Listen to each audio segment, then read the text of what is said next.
The following programs were originally aired live, long before the advent of high fidelity, and they were recorded using a variety of means, from direct recording onto early audio tape and glass records, to simply placing the microphone of a wire recorder in front of the speakers of a radio playing the program. I hope, however, that any variance in audio quality will not take away from your pleasure in listening to these, some of the all-time favorite shows.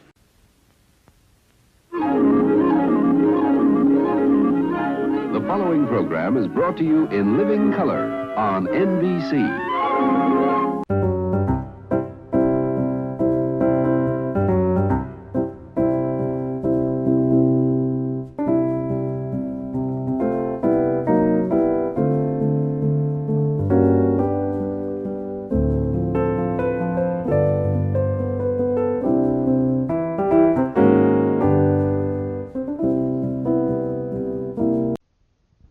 Miss Brooks.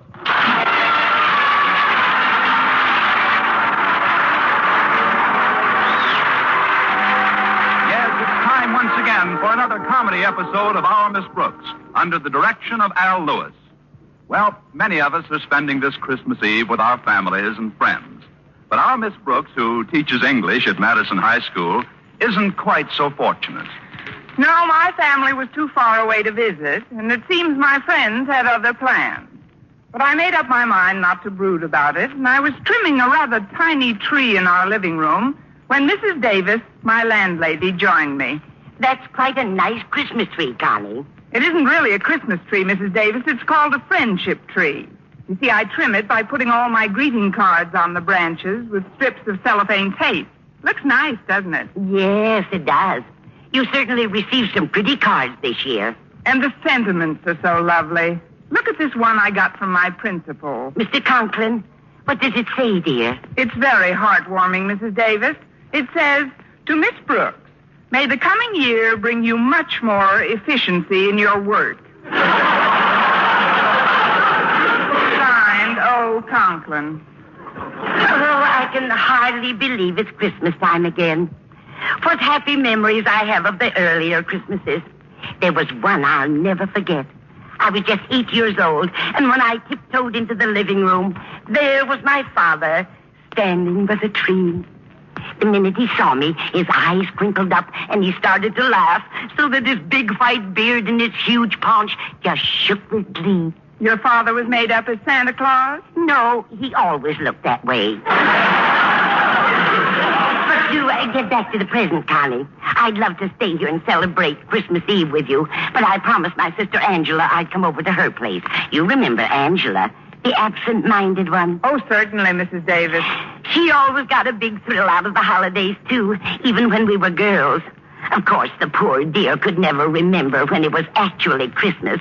And one Christmas day, she did the funniest thing. What was that, Mrs. Davis? What's what, dear? What did Angela do? Angela? Your sister. My sister. The absent-minded one. What did she do? Well, I haven't spoken to Angela in some time. What has she been up to?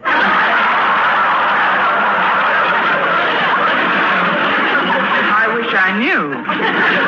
Maybe I can refresh your memory. Christmas morning, Angela did the funniest thing. Christmas morning isn't until tomorrow, Connie. You must be confused. Oh, don't worry about it. I only get these spells once in a while. Well, you shouldn't let it go, Connie. If you don't mind my offering a little advice, I'd like to suggest that you train your mind to concentrate more. I'll do it, Mrs. Davis. Now then, I've developed a little scheme which works wonders for me. Supposing you have trouble remembering where you put things around the house. Well, you just keep repeating the location to yourself with a sort of rhythm. For example, I just chant to myself, the mustard's in the closet, the bread is in the box. The mustard's in the closet, the bread is in the box. Now, isn't that simple? Mustard's in the closet, bread.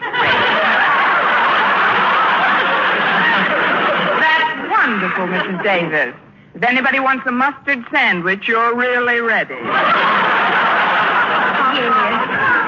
Now, before I do anything else, I want to invite you to join me tonight. Join you? Yes, dear. I'm going over to Angela's house. Oh, yes, that's right.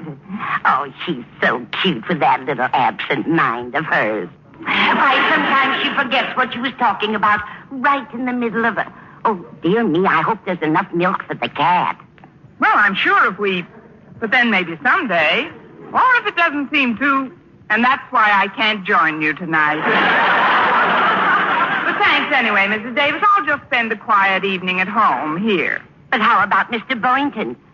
Don't tell me he was too shy to ask you for a date on Christmas Eve. Why do you think there's mistletoe on all four walls? No, Mr. Boynton asked me all right, but then he canceled yesterday. Said he's going upstate to visit his folks for a couple of days. But don't worry about me, Mrs. Davis. I'll have a gay time. I'll listen to the radio, read, and from this window I can see our neighbor's television antenna. But what about the little gifts you got for Walter Denton and Mr. and Mrs. Conklin and Harriet?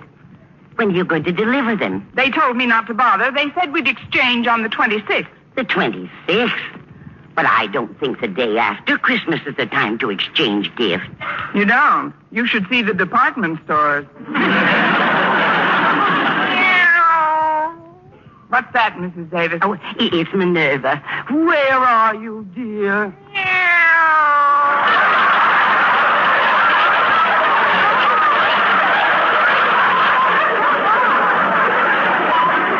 Oh, she's over by the trees. Here, Rover. Minerva. Isn't it the strangest thing how she bites at the pine needles? I guess the rosin in them appeals to her. I swear she likes the taste of it. I guess to her it's like a Tom and Jerry. Or rather a Minnie and a Mickey. Come here, Minerva. We might as well get friendly. We're going to spend the evening together. Well, I'll be running along now, dear. I hope you won't feel too lonely. I'll be fine, Mrs. Davis. After all, I do have an imagination. I'll hang up my stocking in a little while. Then when I'm pretending I'm asleep, I'll sneak in and fill it. Before you know it, it'll be midnight. Midnight of Christmas Eve. I can just picture it. A short, thin man in a black suit comes sliding down the chimney with an empty bag. St. Penniless, the schoolteacher Santa Claus. Well, at least you're not bitter. Now, Connie, about my sister, Angela. Thank you, dear. About my sister Angela. Yeah? Good night, Dorothy. Good night, Bernice.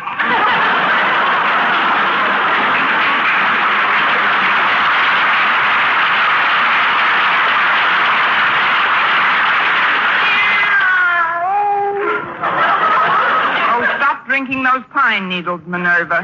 Come over here. That's a good kitty. Now I'll just settle down in Mrs. Davis's rocker and we'll have ourselves a nice, quiet rock.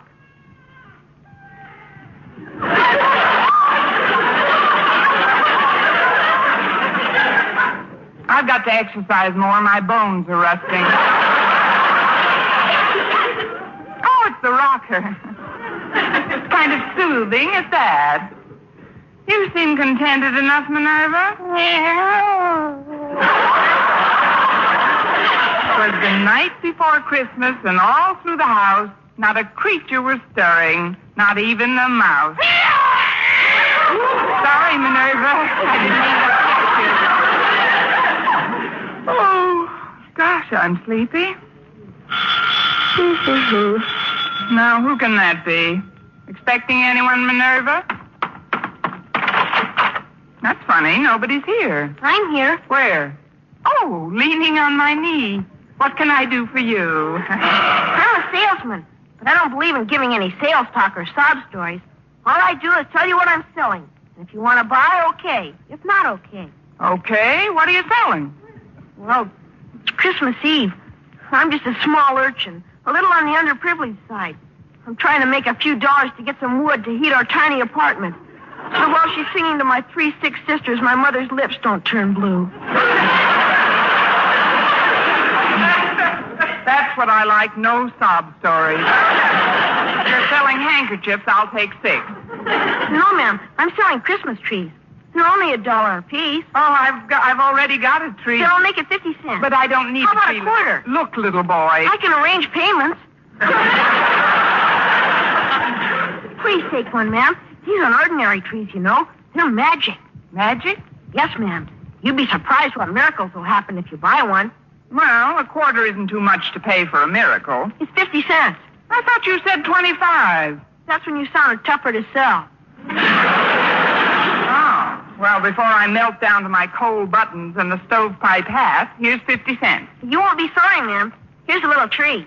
Say, it's kind of cute at that. Would you like to come in and help me set it up? Oh, I can't. I gotta get right home. My sitter's been alone long enough.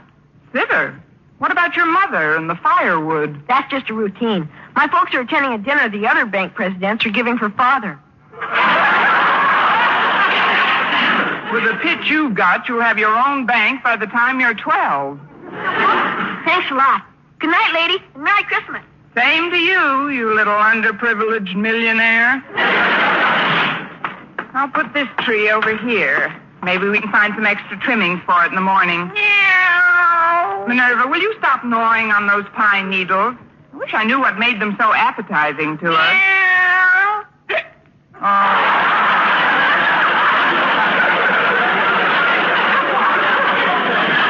Now, you come here and let those things alone.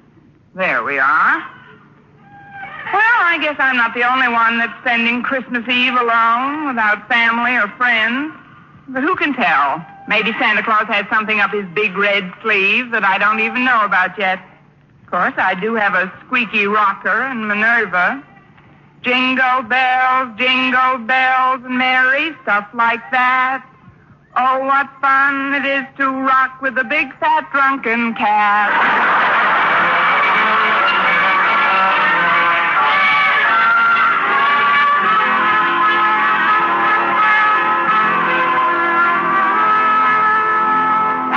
In the living room Christmas Eve with Minerva the cat on my lap, I couldn't help noticing that the tree which I'd bought from that wealthy urchin had a rather peculiar luminosity.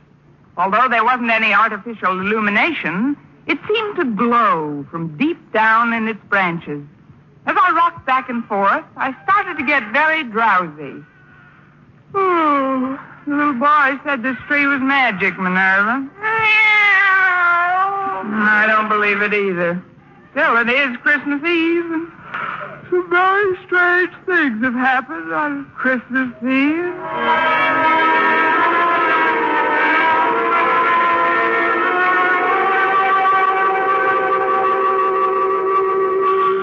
Huh? What's that? Oh, I must have been dozing. Coming! Well, it's Walter Denton. Come in, Walter. Noel, Joyous Noel. Gracias. Come on into the living room, Walter. Thanks, Miss Brooks. Here, I brought you this little gift to put under your tree. Oh, that was very thoughtful, Walter. Put it under this tree over here. Okay. Say, you got 2 trees, haven't you? Yes, one for Minerva and one for me. Meow. What? Don't pay any attention to her. She's pine needle happy. Well, Miss Brooks, as you know, I was supposed to spend the evening nestled snugly in the tight little confines of my own small, immediate family circle. For heaven's sakes, come out of there. You're giving me claustrophobia. But I went to my father and mother and crowed their permission. Wait a minute, Walter. You crove their permission? Yeah. Crave, and crove, isn't it? Of course not. Crave. Let's see. Craven. After you crove their permission, Well, they raised my presents for a long enough while for me to deliver to you, Miss Brooks, the little token of my esteem and affection, which is now ensconcing under the tree. Walter, are you still in my English class? Sure, Miss Brooks. Well, I'd better bone up a little. One of us is going to flunk this term. Well, what I'd like to say, Miss Brooks, is something that I've wanted to say for a long time. Yes, Walter? It's a little on the sentimental side, perhaps, for a so-called pep high school boy to be telling the teacher, but It's sincere, Miss Brooks. I'm sure it is. It's something I feel deep down inside of me, Miss Brooks, from whence so many of one's warmer emotions stem. That's whence they stem from, all right. Of course, even if it does seem over-sentimental or even downright sticky, Christmas Eve seems to be the time you can say things like this and not sound over-sentimental or sticky. Christmas Eve is the time to say them. I just hope I hear them by New Year's Eve. What I want you to know, Miss Brooks, is that I'm grateful. For what? For my association with you during the past semester at Madison High School. Well, thank you, Walter. I've tried to be a capable teacher. Oh, your teaching was nothing. I don't mean scholastically. As a teacher, you were very adequate. No, I mean personally. The interest you took in me and my problems. For that, I could never thank you if I lived to be 100. Of course, you'd be gone a long time by then. Well, Noel, to you, too. You don't know what it's meant to me to have your ear whenever I needed it. It was nothing, really. I have another one. Especially about girls. Gosh, remember how silly I used to act about girls? Every time one of them looked at me, I giggled like a kid. And then, overnight, I matured. I met the one woman who mattered. Harriet Conklin.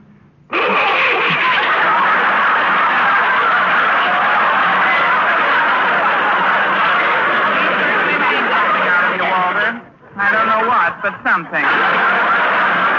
And you saw me through the difficult transition period of that amour as well, while Harriet and I were adjusting to one another. It was wonderful to be able to come to you for advice, Miss Brooks. It isn't every boy who has such an interest taken in him by some intelligent, elderly person. Give me back my ear. I can't hear you. Not that you're ancient or anything. Gosh, I've seen girls who don't look as good as you do. Girl? What do you think I am? Yeah. Shut up, Minerva. By the way, Miss Brooks, I see you got lots of mistletoe on the walls. Were you expecting Mr. Boynton tonight? Yes, Walter, I was. We were going for a wheelchair ride together. But he had to visit his folks upstate. His folks? Gosh, they must be well along in years. His father's over 50. They may shoot him next spring. Look, Walter, while you're here, you might as well pick up the little gift I got for you. Oh, but you shouldn't have, Miss Brooks. Where is it?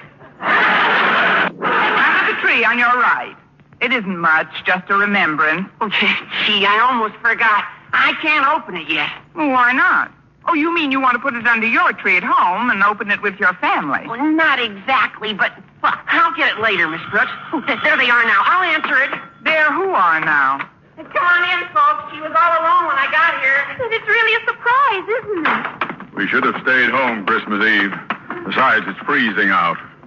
Now, Osgood, don't be so grouchy. Hello, Miss Brooks. Merry Christmas. Why, it's Mr. and Mrs. Conklin and Harriet. How are you all? I'm cold. That's too bad. Come here, Minerva. Rub up against Mr. Conklin. What's that? Go away, cat. She seems to like you, Osgood. Or is she hungry, Miss Brooks? She's not that hungry. I don't like cats. Why doesn't you go chase a mouse or something? You forget, Mr. Conklin. This is Christmas Eve. There isn't one stirring.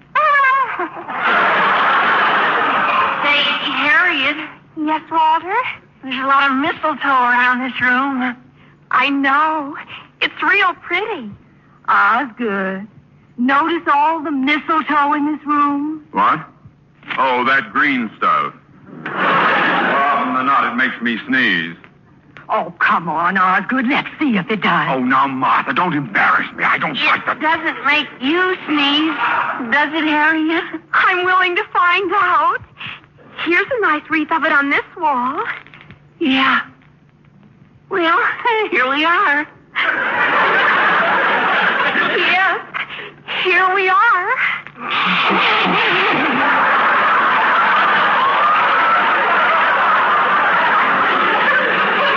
May I, Mr. and Mrs. Conklin? If it's all right with Harriet, it's all right with us. Oh, come on, Walter. We're getting old. Oh, gosh, you're sweet, Harriet. Isn't that cute, Osgood? Oh, come here, dear. How about one for your faithful old wife? Well, it is customary, I guess. There. I'm under the stuff. Now, pucker up, dear. Very well, very well. You see, I told you. Now, let's stop this romantic dribble and act like adult human beings. Miss Brooks, I'd like to take advantage of this visit to inquire as to your plans for the coming year's classwork. Do you have your schedule all laid out? Frankly, Mr. Conklin, I haven't had much chance to work on anything. Haven't had much of a chance, but you've been away from school all week. Your vacation started last Monday. I know, Mr. Conklin, and that's what I took the week as. I mean, a vacation is something you go on when you get the opportunity to. You don't work on it or during it, unless, even though I didn't actually go anywhere, when my vacation came along, I went on it, or was on one, usually.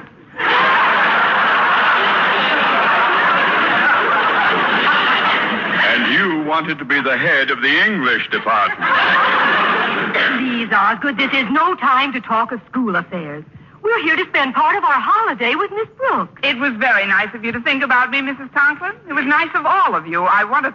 Where are Walter and Harriet? Denton, get my daughter away from that mistletoe at once.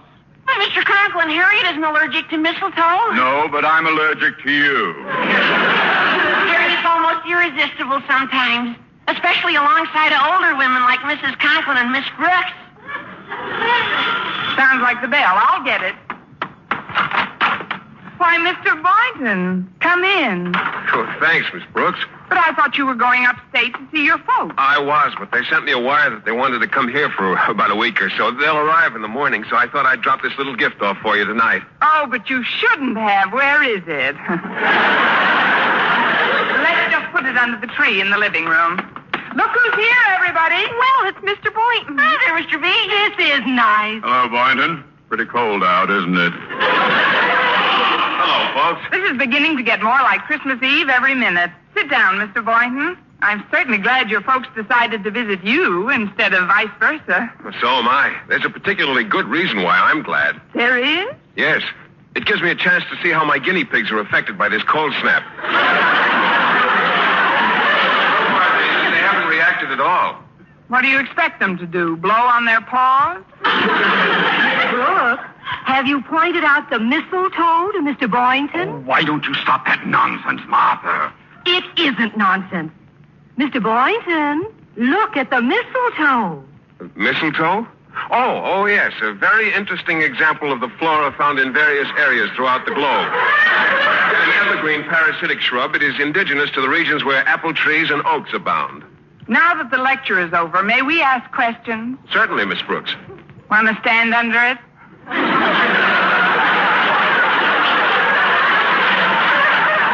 Stand under it? Well, you see, because of certain characteristics in its makeup, an allergy is sometimes aggravated by its presence. I'll take a chance if you will. Come on, Mr. Boynton. Yeah, come on, Mr. Boynton. Just bring him over to this wall, here. Well, I'll get under it if you like. Well, don't just stand there. Can't you see Miss Brooks is cooking? Oh, don't fuss for me. I couldn't eat a thing.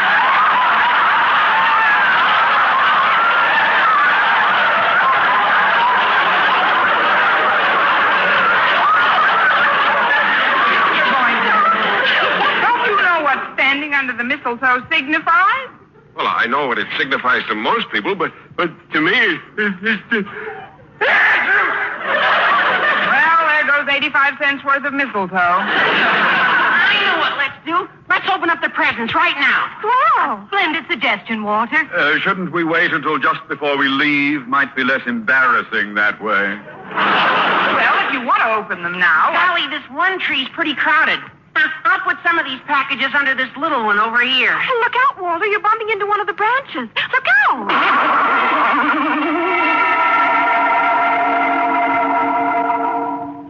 Gosh, I got the funniest feeling when I touched that branch.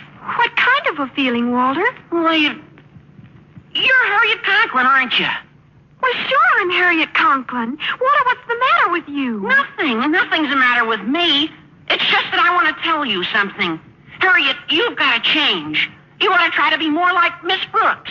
Well, what do you mean, Walter? If you want me to stay interested in you, you gotta be more alluring, youthful, glamorous, feminine in that real feline Brooks way. Walter, have you been drinking pine needles, too? Look at that tree. It seems to be glowing. What do you mean, glowing? It's just the reflection from the street lights. This party's giving me the memes. Holidays, indeed. Here, I'll just move the tree where it won't glisten in our eyes. Here we go. Ho, ho, ho! Merry Christmas! Of course I'm Mr. Conklin. Happy-go-lucky, fun-loving, gag-a-minute Osgood. Gag-a-minute, Osgood. Sometimes I've wanted to. Brooks, you suddenly look so different, so intelligent. Miss Brooks, I have made up my mind. You are now head of the Madison High English Department. Ha, ha, ha, ha. Well, thank you, fun-loving Ozzie.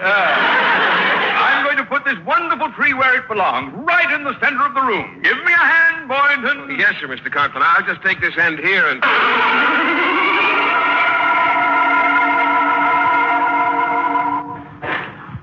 Miss Brooks, Yes, Mr. Boynton? come here, baby.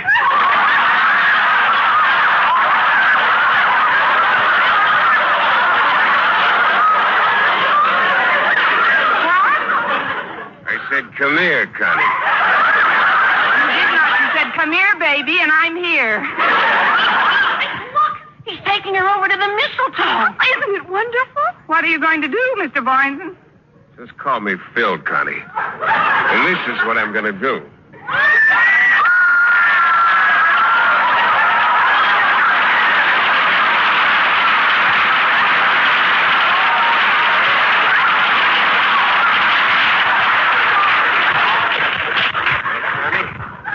How does that make you feel? I feel like I'm in a dream, Philip. A wonderful, beautiful dream.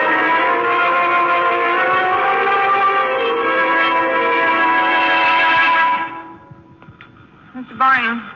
Mr. Boynton. Mr. Boynton, where are you? Where did everybody go?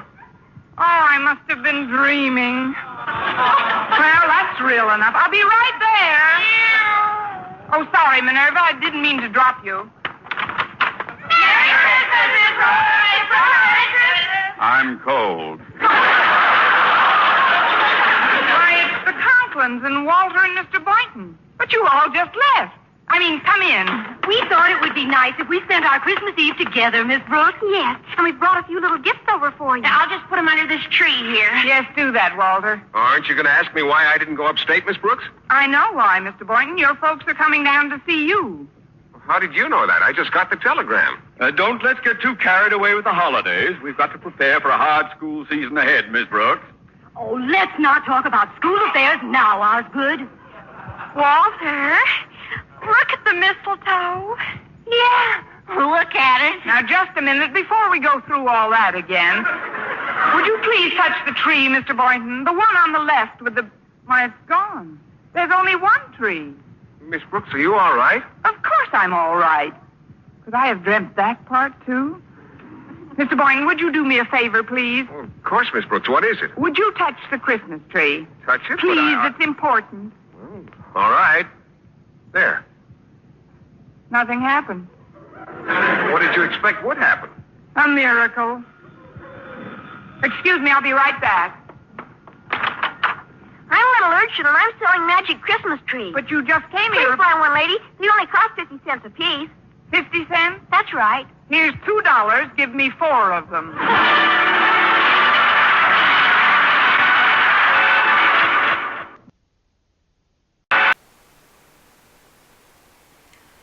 Joy to the world, the Lord is come.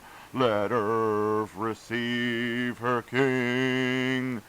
Let every heart prepare him room and heaven and nature sing, and heaven and nature sing, and heaven and nature sing.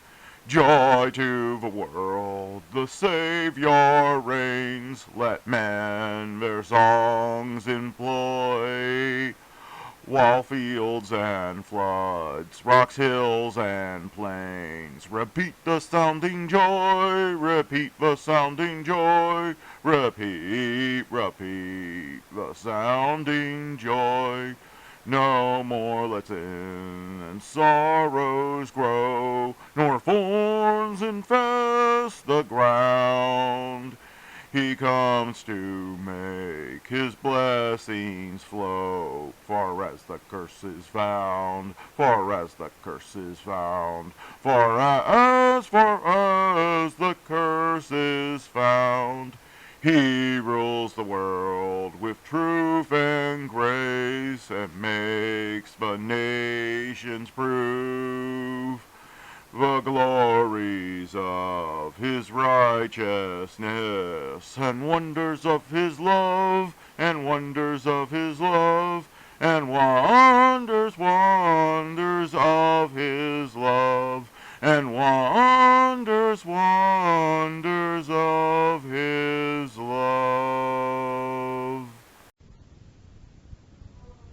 We present the amusingly transcribed adventures of Ozzie and Harriet, starring America's favorite young couple, Ozzie Nelson and Harriet Hilliard.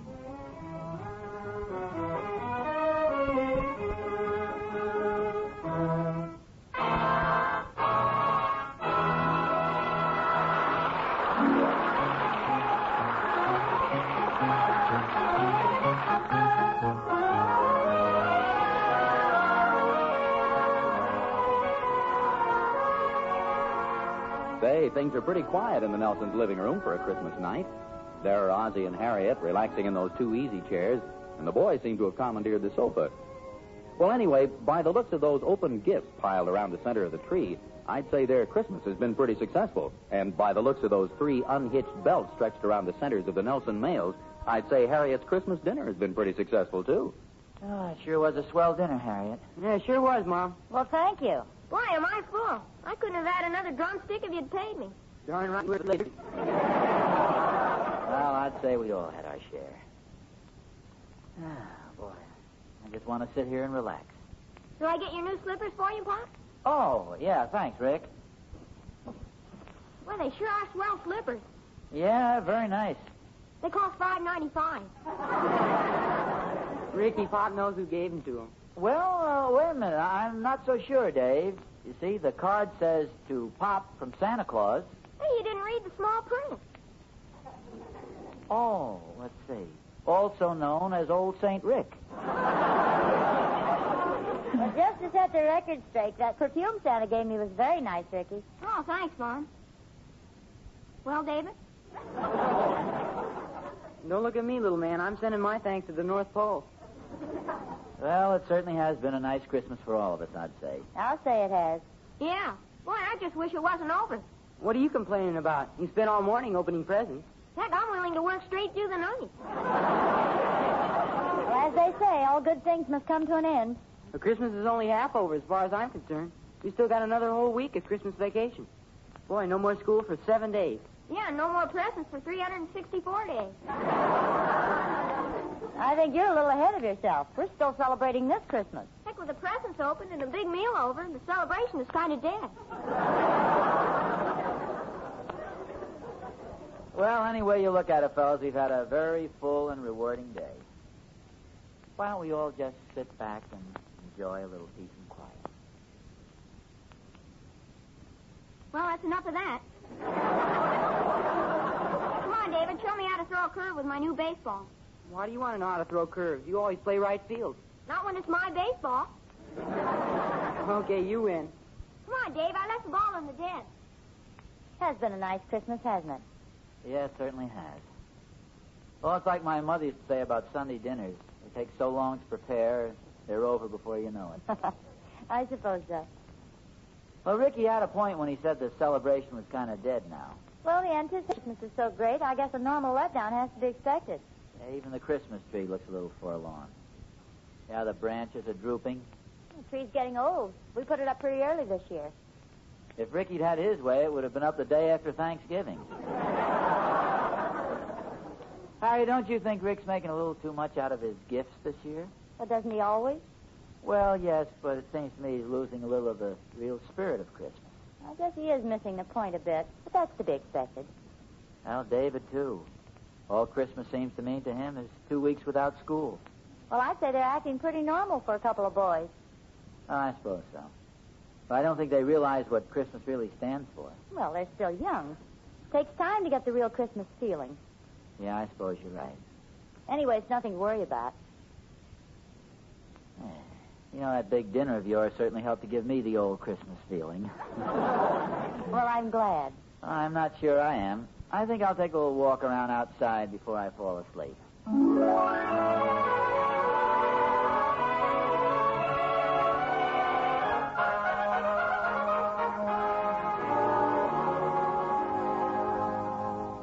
Merry Christmas, Oz. Oh, hi, Thorny. Merry Christmas. You mind if I drag up one of your porch chairs? No, not at all. Be my guest. You know, this is the only way Catherine's plum pudding and I can meet on equal terms. Apparently, we both had a full Christmas in more ways than one. Well, mine was wonderful. Best ever. You must have had a good time. Yeah, I'll say. I didn't receive a single necktie. You know, got 6 tie clasps. Well, you never know. That's the way it goes. Of course, I know you got one tie. How do you like the pink and orange one I gave you? Oh, it's beautiful, Thorny. What else can I say? I gave it to you last year. Yeah, that's right. I've been wondering which one of us bought that originally. I don't know. That isn't the only tie I received. In fact, I'll trade you 3 ties for 3 tie clasps. Well, let's face it, Oz. The best part of a man's Christmas isn't waiting for him under the tree. Well, it is in one way, Thorny. It was worth a lot just to watch the boys open their presents. Yeah. You should have seen my boy Will's face when he unwrapped that set of golf clubs. Isn't he a little young for golf clubs? Well, he won't be by the time I break him in for him.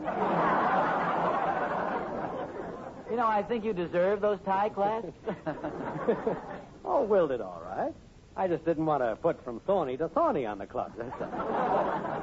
Wasn't that a lot of fun we had at Joe Randolph's party the other night? Yeah. How long have you had that moth-eaten Santa Claus suit you came in? No, quite a while. I got it when David was about 2 years old.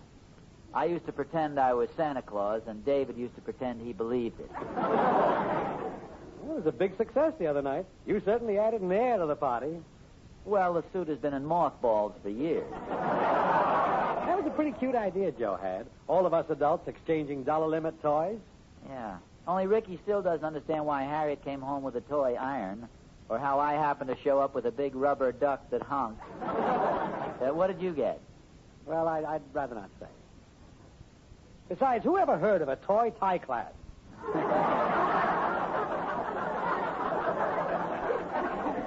It was a lot of fun, though. Oh, maybe it was a little silly. Toys. I don't know. I liked it, you know. It brought back a few memories of the swell Christmases I had when I was a kid. You know, Harry and I were just talking about Christmas. After about 5 o'clock, it's all over, and you don't know what to do with yourself. That's true. Seems a little incomplete.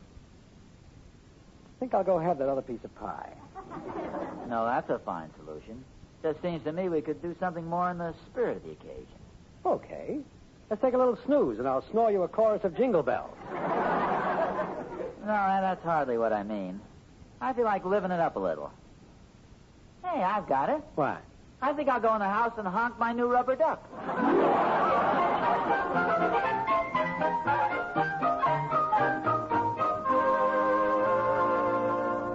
Okay, David, boy, oh boy, burn one right down the middle. Hey, you two, the front room isn't the place to be throwing a baseball around. Don't pay any attention to Rick, Mom. He talks pretty big, but we're just tossing it back and forth. Well, okay, but don't hit the furniture. Yeah, it might scratch the ball.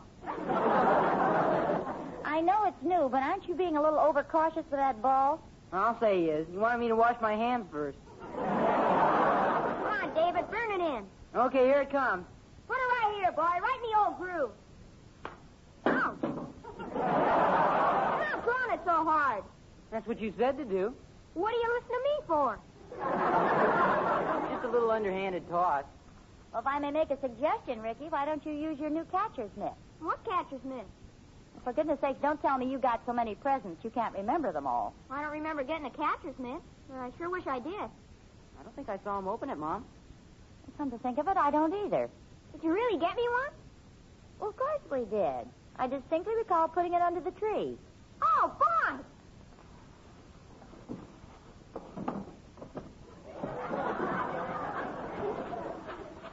Hey, I don't see it. Where is it? Well, it must be there. All right. Don't anybody move. What's all this? Hey, Pop, have you seen my new catcher's mitt? Well, don't tell me you've lost it already. I haven't even found it yet. Well, apparently Ricky tore through his gift so fast this morning he missed his catcher's mitt. No kidding. Well, I didn't miss it. It just isn't here. Oh, it must be. I swear I put it right here by the base of the tree. Here, I'll help you look.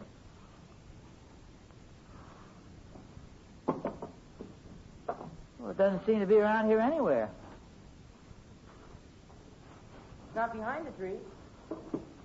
Are you sure you remember wrapping it, Harriet? Oh, I didn't wrap it. It was one of those last-minute presents I had gift wrapped at the store. They sent it out yesterday with some other things. At least I'm pretty sure they did. Maybe it's still in the closet where you hid my baseball. No, it couldn't be there. Besides, young man, you shouldn't be snooping around the house before Christmas. I wasn't snooping. I was just taking precautionary measures in case the house caught on fire. Well, it must be around here someplace. Maybe it slipped down behind the couch. No, I don't think it's there, David. I'll look. No. Hey, I guess I'm not the only one who has a gift missing. Why, what did you find? Those green sleeves Grandma Hilliard knitted for Pop. Ricky, those are socks. Oh. Oh, for goodness sake. They must have accidentally slipped behind there while I was opening up my gifts. You opened your gifts in front of the fireplace. Oh, well, I guess they accidentally slipped in the wrong direction. I didn't think of the fireplace.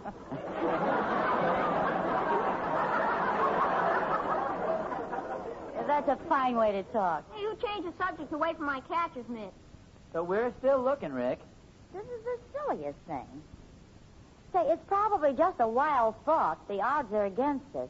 What is it? I'll gamble on anything. Well, do you remember that dress I had sent out from that same store about a month ago? You mean the one that was delivered to the wrong place? Yeah, it was sent by mistake to another Nelson that lives on the other side of town, Mrs. Oscar Nelson. Oh, yeah, the lady who phoned us. I went over there and picked up the dress. Yeah, that's right. Maybe the same thing happened again. She probably got Ricky's mitt. That's what I was thinking. Well, let's hurry over there. She might wear it out. Well, I don't think it's likely the same thing would happen twice. Gee, it is possible, though. Well, we could phone her. Well, she doesn't have a phone. Remember, Harriet, she went to all the trouble of going down to the corner drugstore to look us up in the phone book? Yeah, that's right. Well, I'll run over in the morning. It can wait till then. Of course, on the other hand, it's still early. Oh, boy, Pop, I'll get my coat. Ricky! Give him an inch and he takes me clear across town.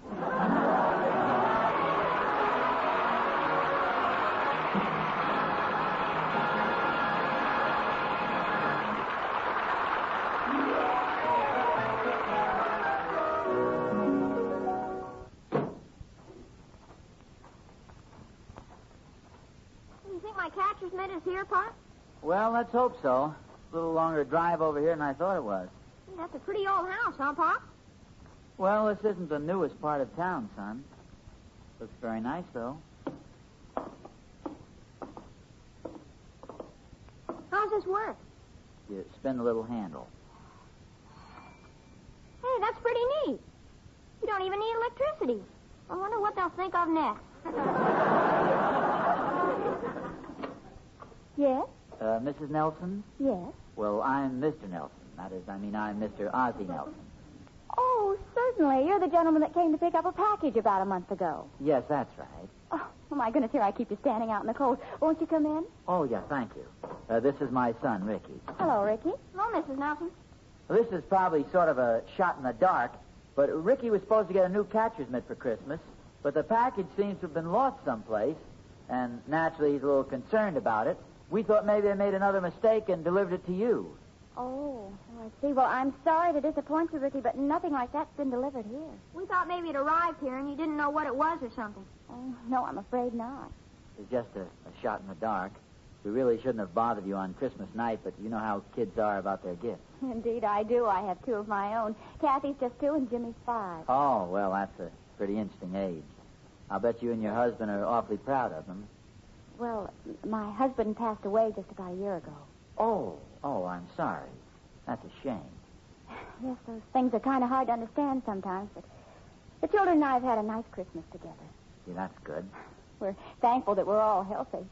Jimmy got a beautiful sweater, and I got Kathy the cutest little coat and dress. Did they get some toys, too? Oh, yes. Kathy's got her big teddy bear in bed with her now. You should see her. She's hugging it as tight as she can and sound asleep. I can remember when Ricky's teddy bear was the joy of his life. The day he got it, he had to stand on tiptoe to look it in the eye. Christmas is a wonderful day. Youngsters seem to get so much fun out of it. Sometimes I think it's a shame we all have to grow up. Yeah, sure is. Well, I guess we'd better be going. I'm sorry to have disturbed you. Oh, I'm glad you stopped in. Won't you let me get you a glass of apple cider first? No, thanks. I don't think so. I'm doing the driving. Well, I'm sure Ricky would like a couple of cookies. Oh, gee, thanks. They look good. Oh, now that's not enough for a growing boy. Come on, take a couple more. Gee, thanks a lot. Well, come on, son. Well, good night. It's a little late for greetings, but Merry Christmas to you both. Thank you. Oh, thank you. Merry Christmas to you and a Happy New Year.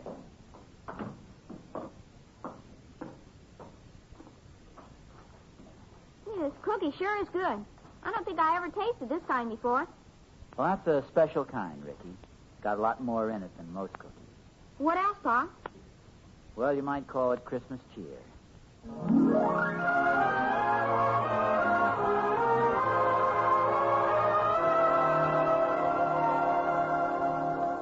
Well, you two are certainly gone long enough. Did you have any luck? No, we didn't. She didn't have the catcher's mitt. He didn't have hardly anything. What do you mean? Only they had a real little Christmas tree. There were hardly any presents under it. She's a widow, Harriet. She has a little girl, 2, and a boy, 5. Oh, I'll bet she has her hands full. It's a shame you had to bother her. Yeah, she didn't seem to mind, though. Now, you have to give her credit. She wasn't complaining about anything. She's very cordial, too. Gave Ricky some cookies. Yeah, they were real good, too. He probably took one look at him and decided he needed fattening up. No, I don't think that was it, Dave. She seemed like the kind of person who understands small boys. She sounds very nice. Somebody like that makes you appreciate how lucky you are. Yeah, I thought of that when I was over there. We sure are lucky. All the things we got for Christmas. You know, I wish there was something we could do for her.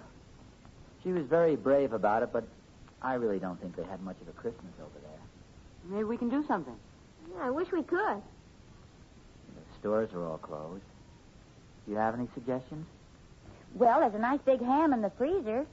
I guess that wouldn't help the 2 youngsters. Hey, I've got it. The stuff Pa got at Mr. Randolph's party. Why don't we give this to the kids? My God, that's a good idea. I could throw in that toy iron I got. A lot of people got little toys at that party. Maybe we could round up theirs, too. Well, I'm sure we can. I'll get on the phone and start lining them up. I'll go out in the kitchen and see what I can find to go with the ham. I can drive around and pick the toys up. I'll go with you, David, and help collect the toys. You sure you guys don't mind doing this? Heck no, it'll be a lot of fun. Sure will. Heck, I feel like Santa Claus. You look more like one of Santa's dwarfs. Okay, wise guys. Come on, let's go. Yeah, you might as well get started. Now, you fellows know who's at the party, don't you? And I'm sure they'll all come through. I'll be phoning while you're on your way. Okay, Pa. Come on, Rick. Wait till I hook up my sleigh. Quack, quack, quack. Man, what a crazy-looking reindeer.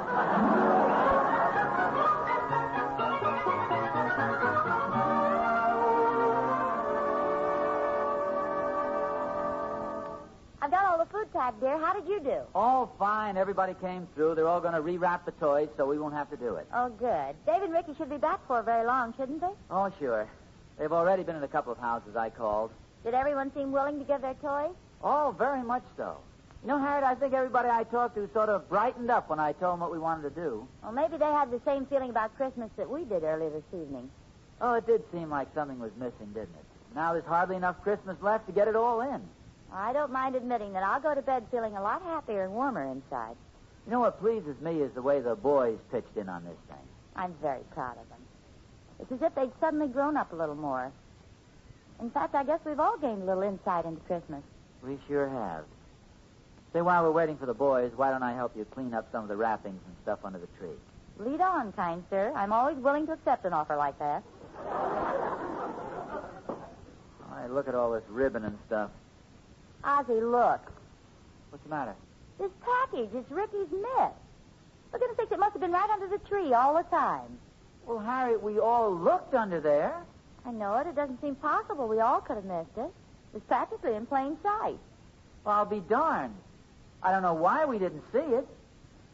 There's one thing I do know.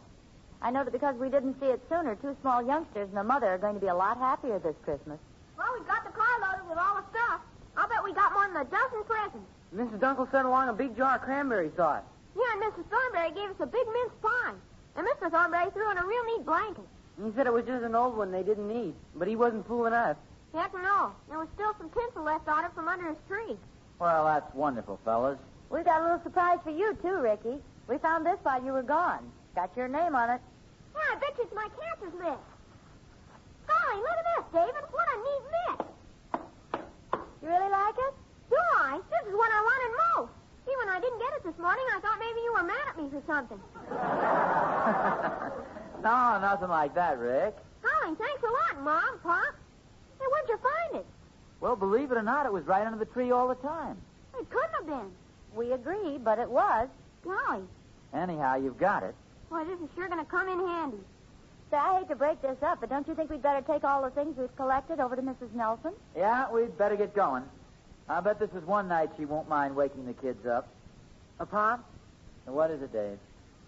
Oh, nothing, I guess. Oh, come on, Dave. What is it?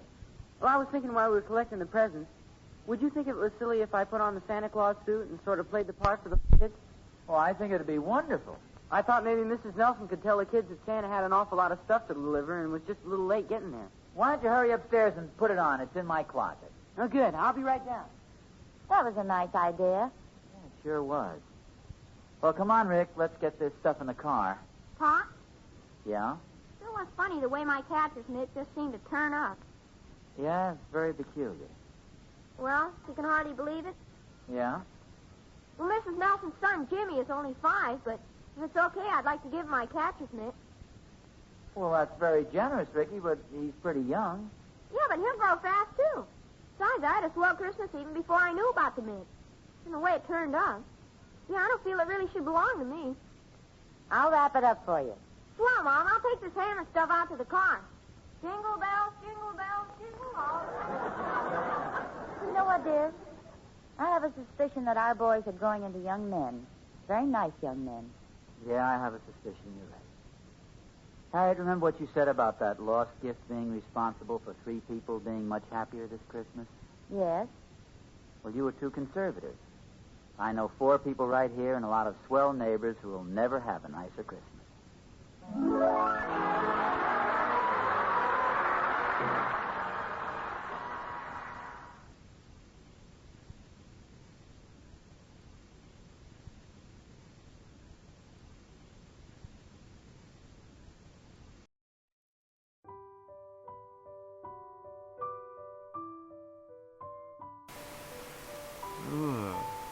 And it came to pass in those days that there went out a decree from Kaiser Augustus that all the world should be taxed. And this taxing was first made when Cyrenius was governor of Syria. And all went to be taxed, every one into his own city. And Joseph also went up from Galilee, out of the city of Nazareth into Judea, into the city of David, which is called Bethlehem, because he was of the house and lineage of David, to be taxed with Mary, his espoused wife, being great with child. And so it was that while they were there, the days were accomplished that she should be delivered. And she brought forth her firstborn son, and wrapped him in swaddling clothes, and laid him in a manger, because there was no room for them in the inn. And there were in the same country shepherds, abiding in the fields, keeping watch over their flocks by night. And lo, the angel of the Lord came upon them, and the glory of the Lord shone around them, and they were sore afraid. And the angel said unto them, Fear not, for behold, I bring you good tidings of great joy, which shall be to all people. For unto you is born this day in the city of David a Savior, which is Christ the Lord. And this shall be a sign unto you. Ye shall find the babe wrapped in swaddling cloths, lying in a manger. And suddenly there was with the angel a multitude of the heavenly host, praising God, and saying, Glory to God in the highest, and on earth peace, goodwill towards men. And it came to pass, as the angels were gone away from them into the heavens, the shepherds said one to another, Let us now go, even unto Bethlehem, and see this thing which is come to pass, which the Lord hath made known unto us. And they came with haste, and found Mary and Joseph, and the babe lying in a manger. And when they had seen it, they made known abroad the saying which was told to them concerning this child. And all that heard it wondered at these things which were told to them by the shepherd. But Mary kept all these things, and pondered them in her heart. And the shepherds returned, glorifying and praising God for all the things that they had heard and seen, as it was told unto them. Merry Christmas.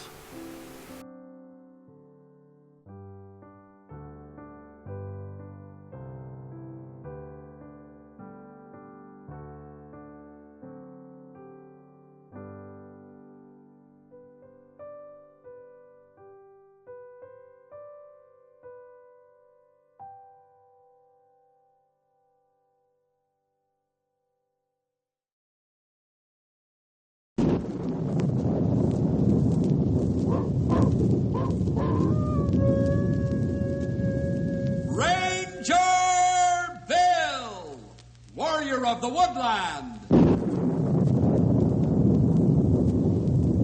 Ranger Bill, warrior of the woodland, struggling against extreme odds, traveling dangerous trails, showing rare courage in the face of disaster. In the air.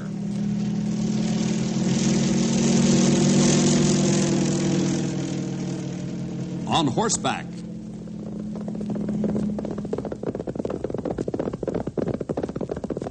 Or in a screaming squad car.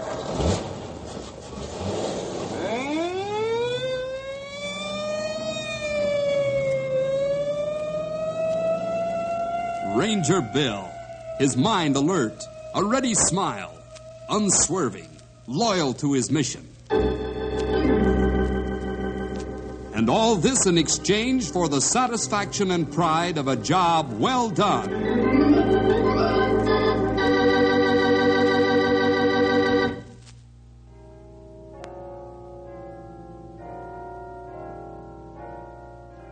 Morning, Mr. O'Rourke. Good morning to you, Billy.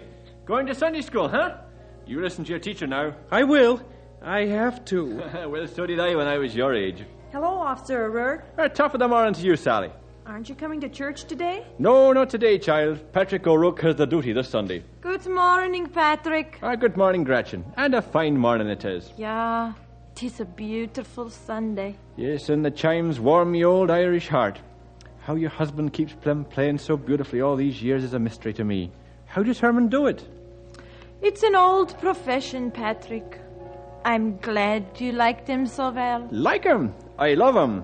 It's a beautiful gift. That's what it is. A gift from the hand of the Lord. Yeah, 'tis, Patrick. Well, I must be going to the church now. If I'm late, Herman will never let me forget it. Aye.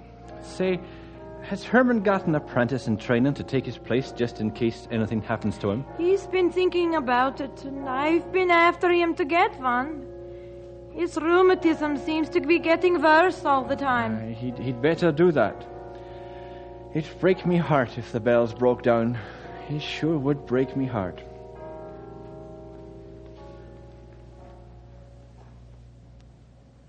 Patrick O'Rourke and Herman Schmidt are about the two most popular men in Knotty Pine. But one thing we must all realize, there are many kinds of fame in this world, and I know that there isn't one of us who would want to be famous because of wrongdoing. There's a greater fame than this, fame brought on by acts of love and kindness. This is the kind of fame Officer O'Rourke and Herman have. You listen to our story and you'll find out what I mean. It started something like this. As usual, Paul Katzen was busy cleaning the Knotty Pine jail as slick as a whistle. Paul cleans every cell carefully several times a week. It takes him quite a while to do this because he's handicapped and can't move as fast as most people. Patrick O'Rourke got Paul the job, and he's doing real well. But to get back to our story, Paul was cleaning one day when Pat walked in. Top of the morning to you, Paul. Good morning, Patrick. You know something? By the gleam in your eye, I'd say you have a bit of good news for me. I started a savings account at the bank. Got $40 stashed away already. I am proud of you, my lad. Proud I am indeed. I can't thank you enough for getting me the janitor's job here at the jail. It's a good feeling, working every day, regularly. Oh, don't thank me, laddie. It's you that has got to do the work, and a good job you do at it. I'll see you later, Paul. Okay. You going to work on the toys now? Aye, that I am. Christmas isn't far away now, you know, and I've still got lots of toys to fix up yet. I know. And you make a lot of children happy.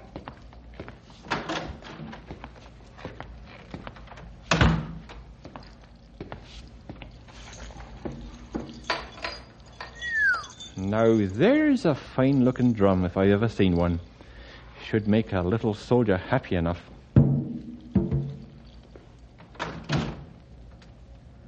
Daddy, aren't you coming home soon? Ah, Kitty girl, isn't this a fine-looking red wagon? Hey, that's a real beauty. Who are you giving it to? That's a secret. Say, Catherine O'Rourke, you're the spitting image of your mother, that you are. She worried about me, too, you know, when I didn't come home from going off duty. I know she did. And it's because you need rest after walking your beat all night. Ah, but Kitty, darling, coming here to me toy shop relaxes me better than any medicine ever did. Don't they look fine now? All painted and mended and fit as a fiddle. Pretty soon we'll be carrying them off to the orphanage and the needy children for Christmas. I guess you win. You always do. When are you coming home to sleep? Oh, about an hour, Catherine. About an hour. Okay, I'll make you a hot meal. Now, don't forget how long an hour is. No, I won't forget. Oh, Daddy. Dad? What, Kitty? Where'd that pile of broken toys come from in the corner? They weren't there last week. Oh, they're for next year, Kitty girl. Already? You haven't even given this year's crop away yet. That's right, and you better let me get back to work, or I'll never get them done. They've got to be perfect.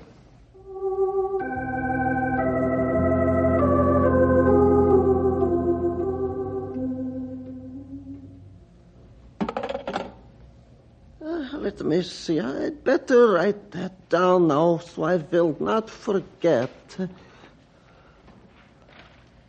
Every year your list of special music for the bells gets larger and larger, Herman. Oh, Gretchen, it does. But the music from the bells makes people happy.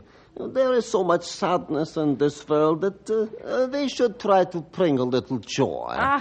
But I worry when you climb up the long, steeple stairs. It's not easy for you anymore. Yeah, I know, but I will manage all right. My arthritis seems to be much better lately. I thought it was because you move more freely than you did, but I worry about you when you climb to the bells. It must be very painful. Well, if it is, I never seem to feel it very much.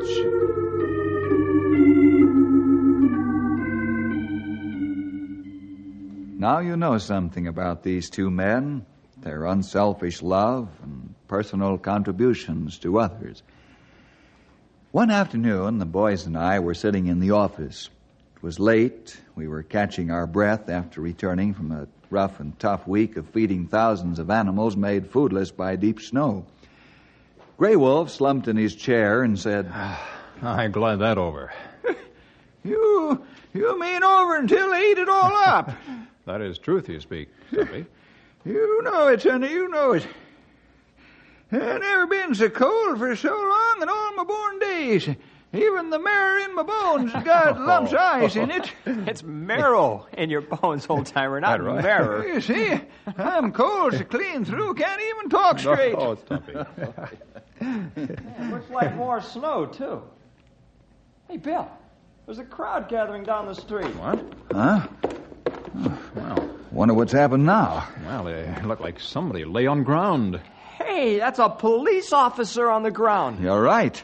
Come on, let's get down there on the double.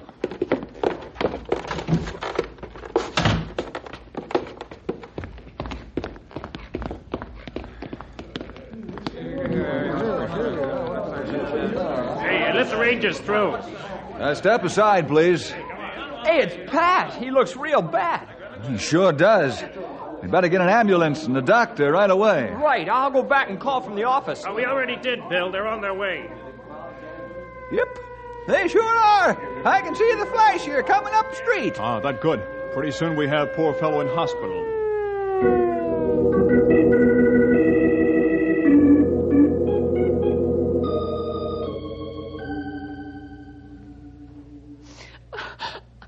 I knew this would happen.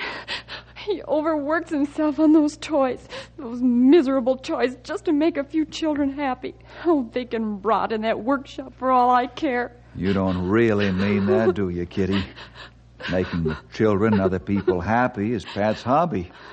Every man has to have a hobby, and a lot of men have had heart attacks and lived many years afterwards.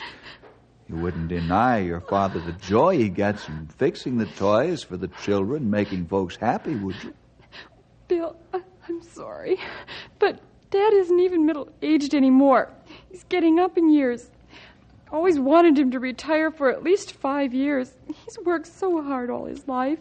Stopping Pat from working would kill him, Catherine. Who said he isn't going to live to retire? Now you dry your tears and look up to the Lord. He has the answer to all this. Well, thank you for those kind words, Stumpy. I needed them. Ain't nothing compared to what your father's done for folks all his life. Hi, Doc. Hello, Henry. How is my father, Dr. Jones? As good as can be expected. Come on, Doc. You can talk plainer than that. Oh, I know it sounds like a routine statement, but it isn't. He's resting fairly well and seems to be relaxed. That's all I can tell you for now because, well, I honestly don't know what'll happen. I've personally taken charge, and we'll stay with him until his condition changes, one way or the other. Oh, you're afraid he isn't going to recover, aren't you? No, Catherine. Let's not jump to conclusions. We're all going to have to use a little patience. I'm just a doctor. I don't know any more about what's going to happen in the future than any other human being knows. I'm sorry, Doctor. I didn't mean to needle you. I know you didn't. Remember, a doctor always wants his patients to recover. It's just as hard for me to be patient as it is for you. Why don't we all take a walk down the block and have a bite to eat?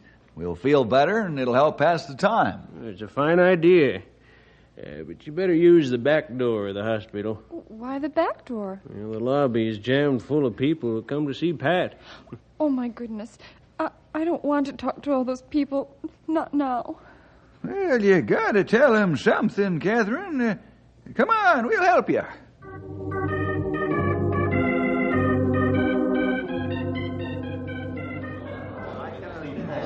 Yeah, I don't know. Hey, there's Kitty now with the Rangers. Quiet, please. Thank you. Kitty, tell them what you know about your father. All you dear people are so kind to ask about my father. We just talked with Dr. Jones, and he says it's too early to tell anything. Sure. Dr. Jones says Dad is resting fairly well and seems relaxed. And that's all I can tell you so far. I'm sorry, but thank you for coming. Hey, what's everybody so quiet about so suddenly? I don't know. Wait. Listen. Must be the bells.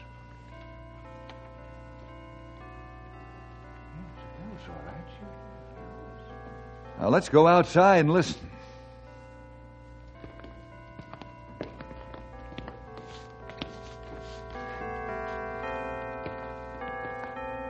Isn't it wonderful? I didn't know Dad was so famous. Oh, he's famous, all right, Kitty. Because he's given of himself unselfishly to others for years. Your father has set an example and has become a real symbol of Christian love. He's never been too tired to help, too selfish to give, too weak to lend a hand.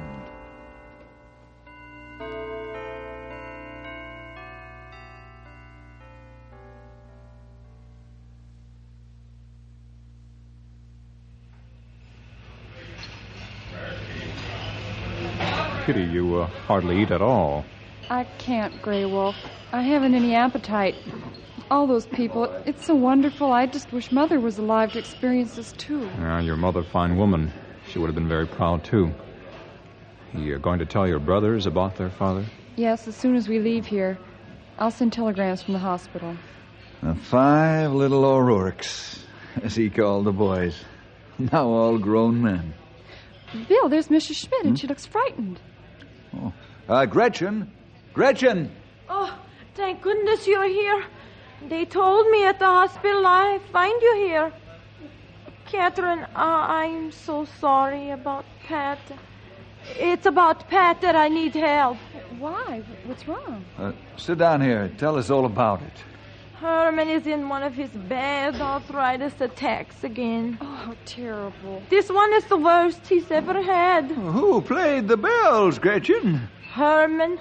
He heard the terrible news about Pat and went right to the church to play the bells because he knows Pat loves them so.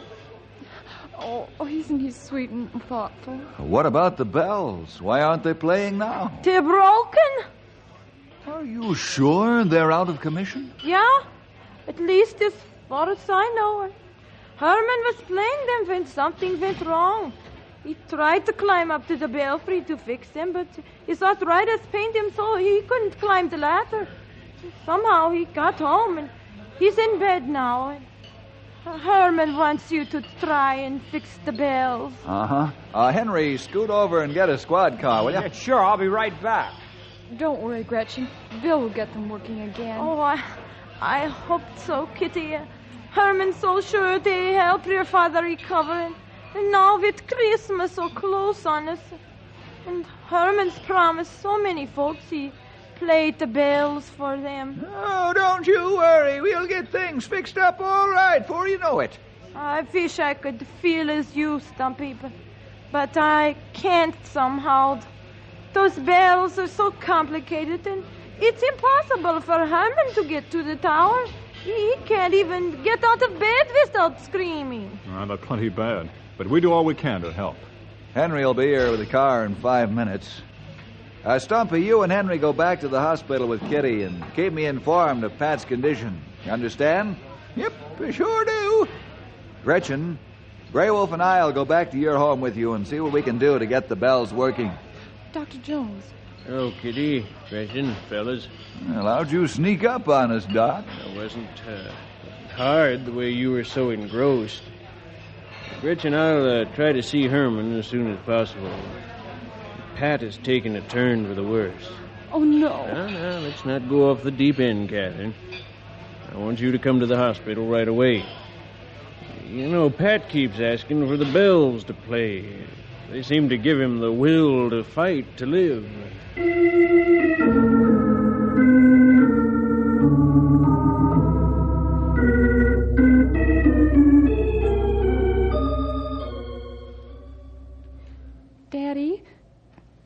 Daddy, this is Catherine. Dad, can you hear me? Dad? Catherine, darling. Oh. Don't cry, Kitty. Where are the boys? I sent them telegrams and told him to come quickly. Yes, a good girl. They're not going to make it in time. No, you've got to fight, Dad. I don't seem to have the strength to fight.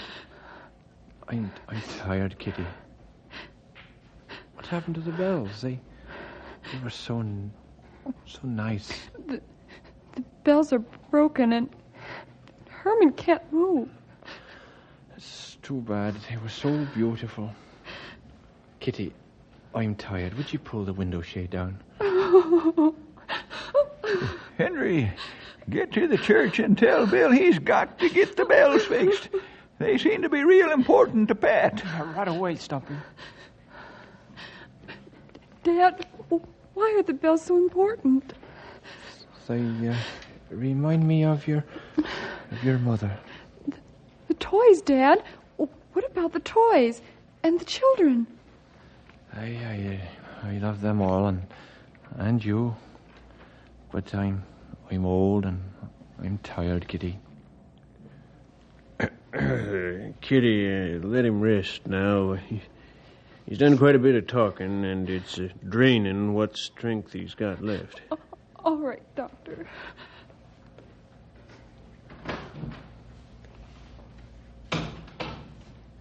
Stumpy, is Bill working on the bells? Yep, he's over at the church now. You know, strange as it seems, I believe those bells could save Pat's life. Maybe Dad would be better off with the Lord. Well, now, Catherine, it's not within our power to determine life or death. Our job is to do everything we can to save a life. Hey! Look out the window! Why, it's all the children from the orphanage. It's the boys' choir. Listen!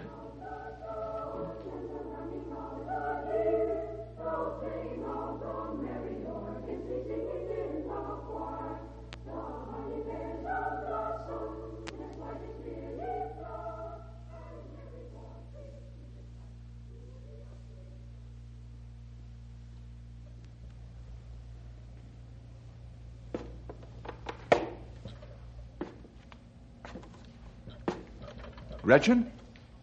Oh, here, let me help you.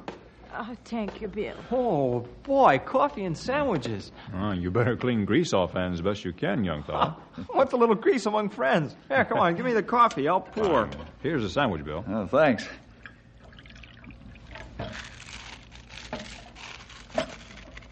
Are you making any progress, Bill? None at all, I'm sorry to say. Well, I have to go back to the house because Herman might try to get out of bed if the phone rings. All right. Thank you for the trouble you went through to fix these sandwiches and coffee. Yes, Mrs. Smith. It sure tastes good. It was no trouble. You the ones who have the trouble. I have to run now. Boy, Bill, my muscles are sore from trying to get those gears to move. You're not only one, Henry. Oh, Bill, what do we do now? That, Mr. Grey Wolf, is a mighty tough question. You speak plenty truth. Well, we know the power is all right because there's juice flowing into the electric motors. Yeah, but beyond that, nothing. Nothing at all. That's just it.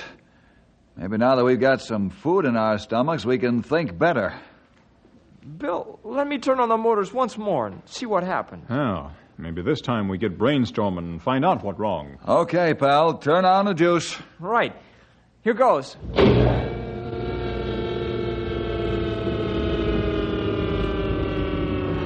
It's no use, fellas. Might as well admit it. Let's go down and talk to Herman. Boy, I never thought I'd see the day when we had to admit we're licked. Yeah, and this is the day, Henry. Yeah, we're licked, all right. Good and proper by a bunch of gear wheels and nuts and bolts. This machine can't tell us what's wrong, and we sure can't find out. Let's go talk to the one man, the only man that can talk this machine's language.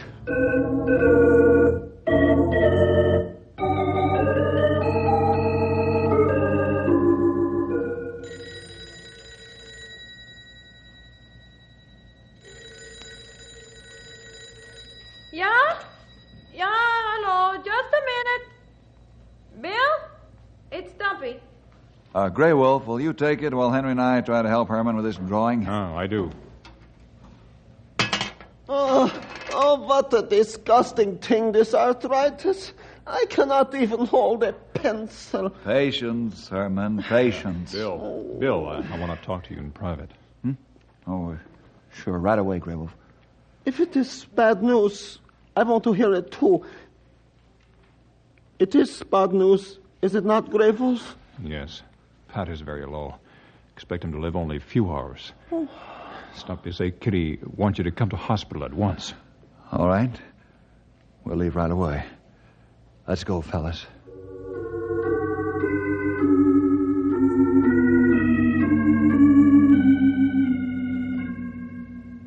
Bill, will you talk to Dad?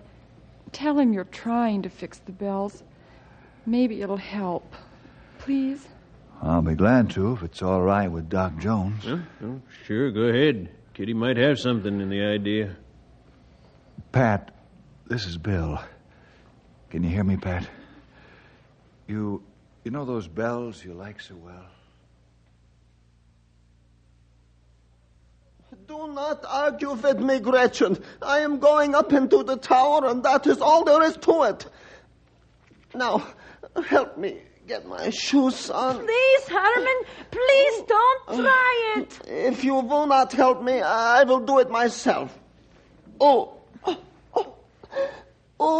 Gretchen. I know what you are trying to do, Herman, and I love you for it. But you've got to think of your... Think of what? Myself, and I might help Pat? Stop talking. What is the matter with you? Yeah, I will help you, Herman.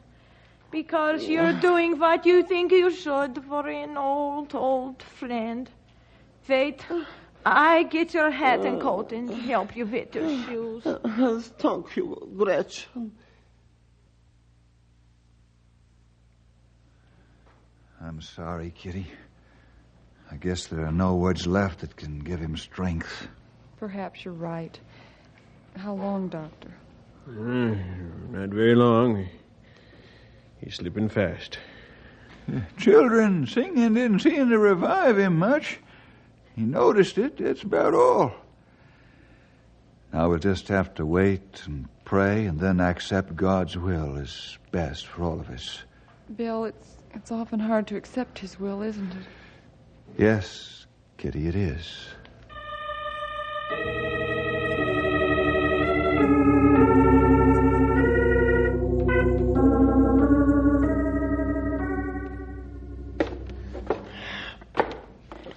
It's a long way. Gretchen, how much farther? Oh, halfway, Herman. Halfway. Keep me from falling down the stairs. I'll only be able to make this once, you know. Yeah, I will, Herman. I will. I must not stop until I reach the top. Yeah.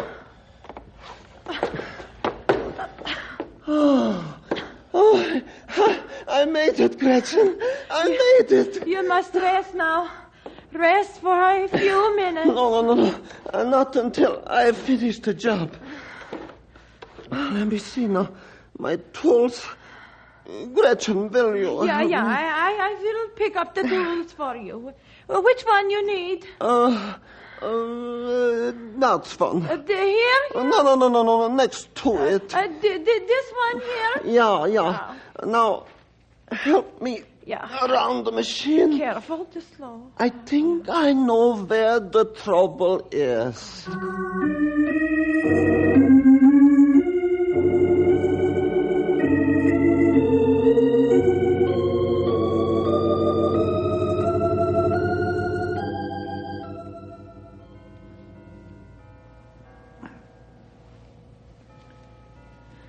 Nurse, prepare a hypo of adrenaline. This may help him to rally for a while. Yeah, thank you, that's all. Listen, the bells. They're working again. I'll open the window.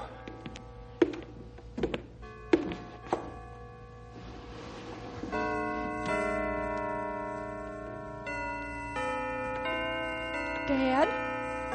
Dad, the bells are playing. Herman's playing the bells for you. Can you hear them? Yes, Kitty girl. Oh, I hear them. They sound so strong and clear.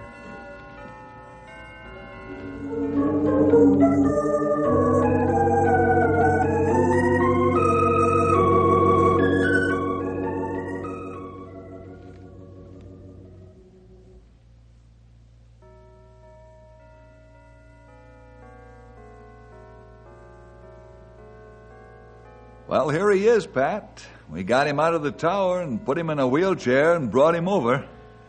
Herman, you're a wonderful friend. I can't thank you enough for the agony you went through to fix the bells. Just seeing you smile is thanks enough. And hear the bells. Now I have an apprentice to help me when I don't feel so good. Huh? Oh, Herman, it's so wonderful to see you having help now. Daddy, we brought all the toys, Bill and the fellas and I, and there's a mob of people downstairs waiting to wish you a Merry Christmas. There is? Well, what are we waiting on? Let's go. You know, you're kind of a wonderful old flatfoot. And you know what, Catherine, darling? What, Dad? I'm not so old that I can't take you across my knee for calling me a flatfoot. Now, come on, and help me on with me robe and slippers.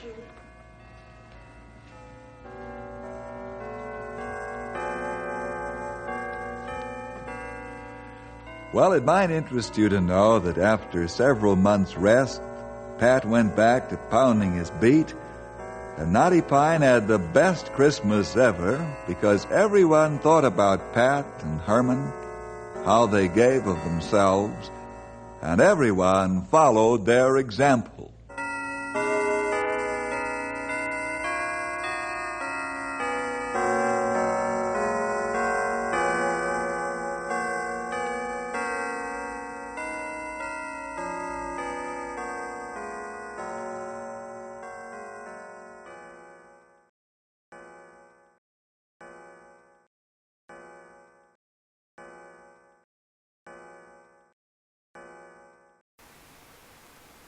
"'Twas the night before Christmas, went all through the house. Not a creature was stirring, not even a mouse. The stockings were hung by the chimney with care, in hopes that St. Nicholas soon would be fair. The children were nestled all snug in their beds, while visions of sugar plums danced in their heads. And Mamma in her kerchief and I in my cap had just settled down for a long winter's nap, when out on the lawn there rose such a clatter, I sprang from my bed to see what was the matter. Away to the window I flew like a flash, tore open the shutters and threw up the sash. The moon on the breast of the new-fallen snow gave luster of midday to objects below, when what to my wondering eyes did appear but a miniature sleigh and 8 tiny reindeer, with a little old driver so lively and quick, I knew in a moment it must be St. Nick. More rapid than eagles his coursers they flew, and he whistled and shouted and called them by name. Now Dasher, now Dancer, now Prancer and Vixen, on Comet, on Cupid, on Donner and Blitzen, to the top of a porch, to the top of a wall, now dash away, all.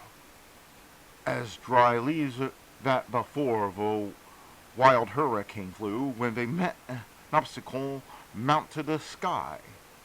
So up to the house top the coursers they flew, with the sleigh full of toys and St. Nicholas too.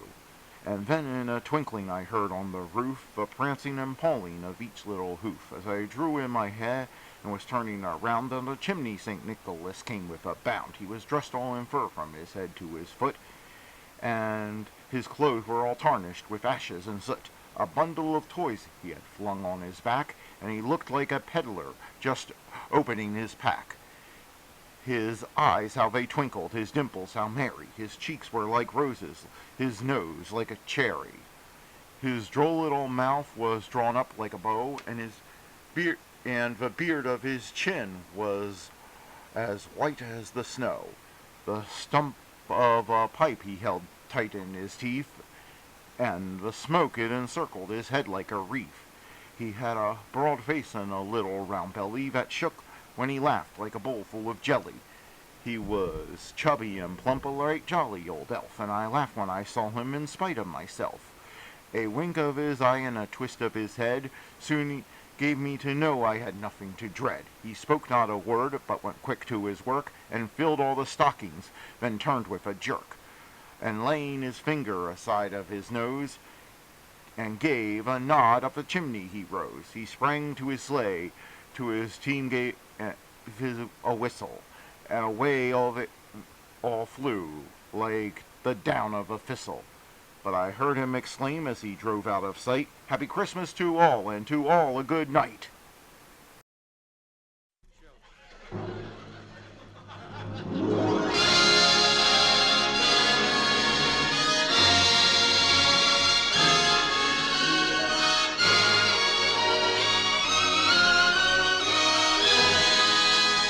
From Hollywood, Procter & Gamble brings you the Red Skelton Show, starring Red Skelton, David Rose and his orchestra, our singing stars, the Four Knights, Verna Felton, Lorene Tuttle, Pat McGeehan, our singer Susan Ellers, and yours truly, Rod O'Connor.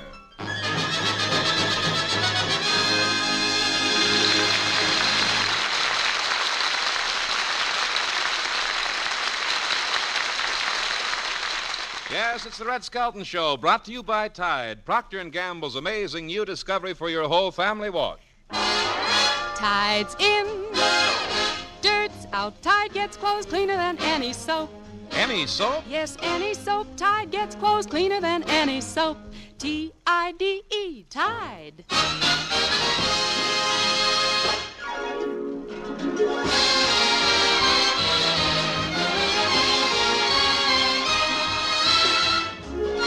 And now from Metro-Goldwyn-Mayer comes the star of our program, Red Skelton.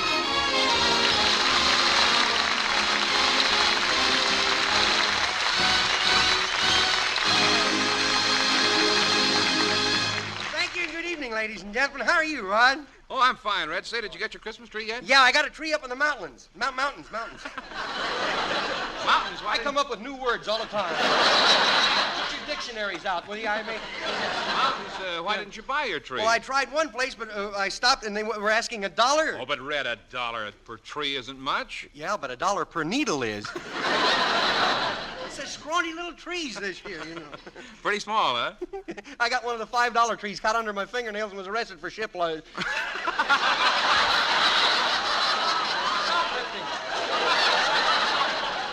Bite my nails, too. Oh, now stop it. No, I selected one tree and I asked the tenant to paint it for me. Ship hopping, that's funny. I asked him to paint it for me, and he aimed the spray gun at it, and he turned on the air pressure, and last I saw it was flying over Pasadena. Well, I don't blame you for going to the mountains to get a tree. Did you have fun decorating the tree? Yeah, the decorating wore me out. Well, there's no work Hey, to decorate. you know a good way to get icicle effect on your tree? No. Stand in front of the tree and let somebody slap you on the back while you're eating a plate of spaghetti.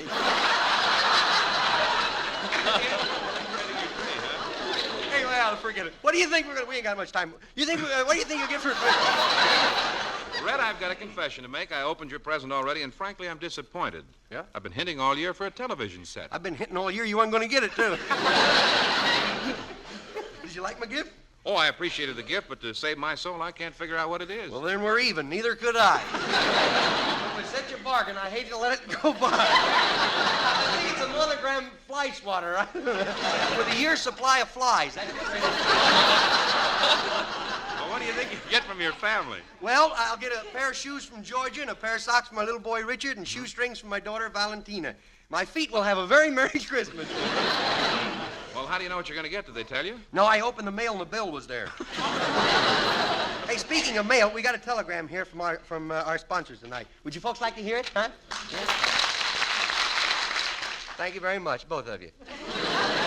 It says, it's better to give than receive. This some people will not believe. As believers we give, and we give with delight, entertainment, so delete the commercials tonight. Merry Christmas, signed Procter & Gamble. Isn't that nice?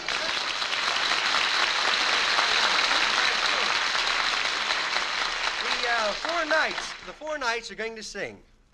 Well, this poor little Jesus, oh, yeah, he was Mary's baby, oh, yeah, he was born in a manger.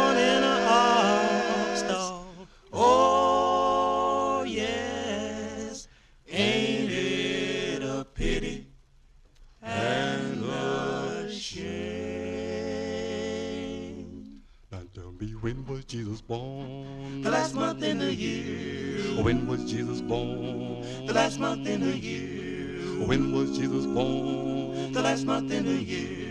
January, February, March, April, May, June, July, August, September, October, November was the 25th day of December. Well, my brother, was the last month in the year. Now tell me, when was Jesus born? Well, was the last month in the year. Oh, when was Jesus born? The last month in the year. Brother, won't you tell me, brother, when was Jesus born? The last month in the year.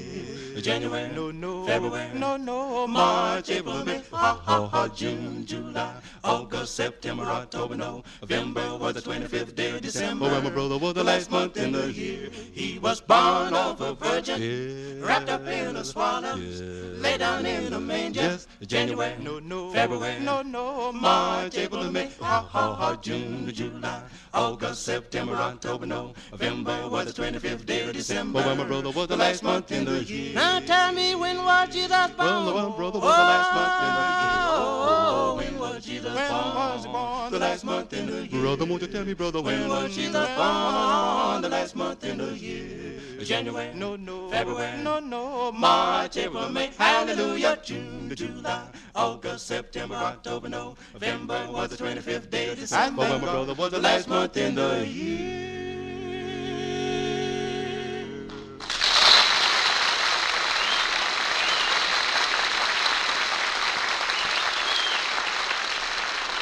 Tonight on the street corners and the vacant lots, we find the Christmas tree salesmen.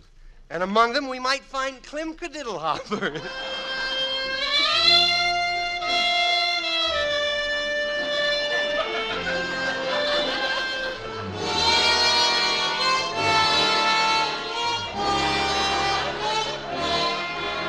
Well, here I am. When was Jesus born?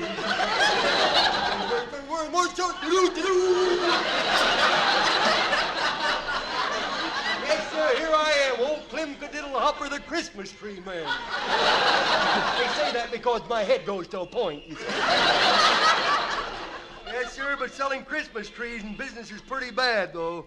And I got a feeling after the mar it's going to fall off. I worked like a beaver to get these trees, too. Wore all the enamel off my teeth. Burr, it's called. That's what it says, B-R-R-R, burr. Burr, it's called. Christmas trees at summer prices. Christmas trees. Uh-oh, here comes a lady loaded down with bundles. I bet she don't see that strip of ice on the sidewalk there. To the left, lady, to the left. For a second there, I thought she was going to miss it. Help! Help me up! Why, Daisy, you. Any duty? Well, help me out of that snowbank. In and up to my head. No? What are you waiting for? Well, the paper says warmer tomorrow, and if the snow thaws, well, you'll be in the clear. Clem, don't ask so stupid. Help me up. Okay. You okay? I'm so frozen my face is blue. Well, don't worry. It'll go back to its normal green again. I believe it's getting colder. Yeah. Aren't you cold? I'm freezing. I got so many goose pimples, they're working in 2 shifts. Let's stand over by the bonfire. Stand a little closer to the log there. Do you feel warmer? Nope. I feel just as cold as ever. Maybe I should have lit the logs, huh? Why haven't you set fire to these logs? Well, they last longer this way. Clem, did you tell Santa what you wanted for Christmas? Yeah, I dropped him a note. I asked him for a xylophone. How did you spell xylophone? How did you spell xylophone? Oh, I'll settle for a drum. Clem, you get more stupid every year. Well, naturally, you don't think I want to go stagnant, do you? Gotta improve. Oh, I don't know what to tell Santa Claus to bring me. Well, maybe he'll bring you something you really need. No, I've given up asking for brains.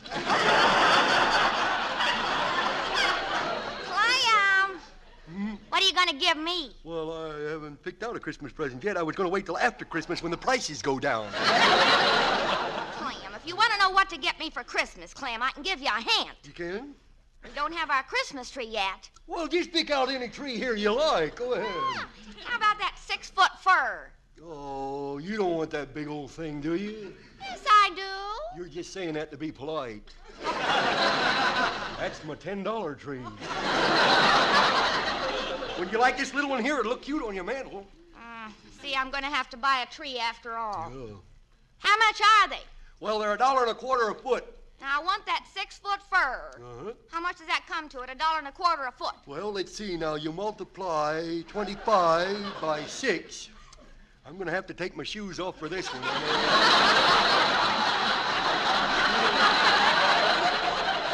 Multiply, see, 25 times 6 would be, looks like you're going to get that big tree after all. Oh, looky, a car stopped across the street. Yeah, look at that. Cadillac! Cadillac. A new Cadillac!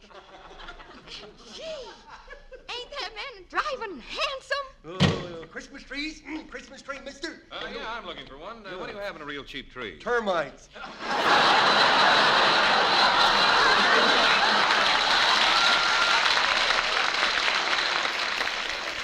Termite? Yeah.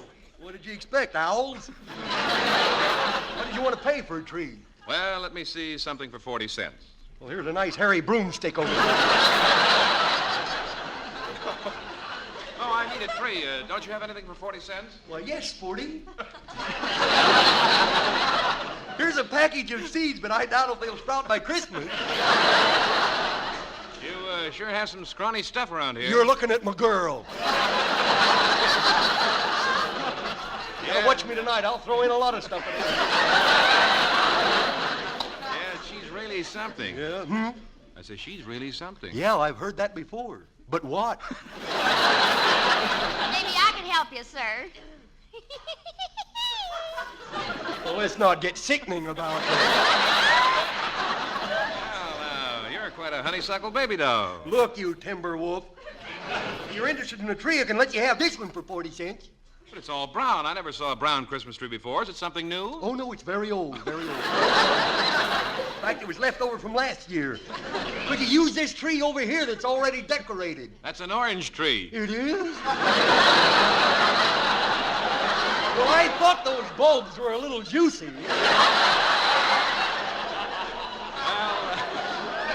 I'll just look around. Would you care to wait on me, beautiful? Well, that's my duty. Not you, flap ears. Halibut head. Go crawl back under your rock. Don't mind playing, mister. He's just jealous. Yeah, I'd insure your eyes, bud, for a lot of money. There's some things that ain't here, you know that. Daisy June, are you forgetting that I'm your boyfriend? You know, baby, if I thought you had a boyfriend, I'd punch his face in. What did you say, Clem? Howdy, stranger. Say, here's a beautiful tree, mister. How much, baby? Oh, $10.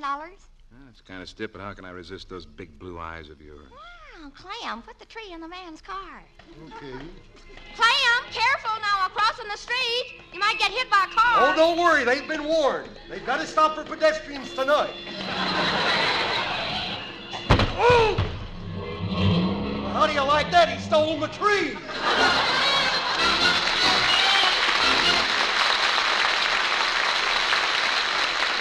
I just remembered. No commercials. You know, by golly, now would be a good time to wish you a Merry Christmas to all you folks listening in. And I'll say it for Art Burley, our engineer, Keith McLeod, our producer, and Edna Berzegi, Benny Friedman, Johnny Murray, Warren Lewis. He's the NBC man. Dave Rose and his orchestra. That'll be Ralph Rose, Harold Rose. Well, from his 36 relatives here. His mother and 2 sisters are in the band.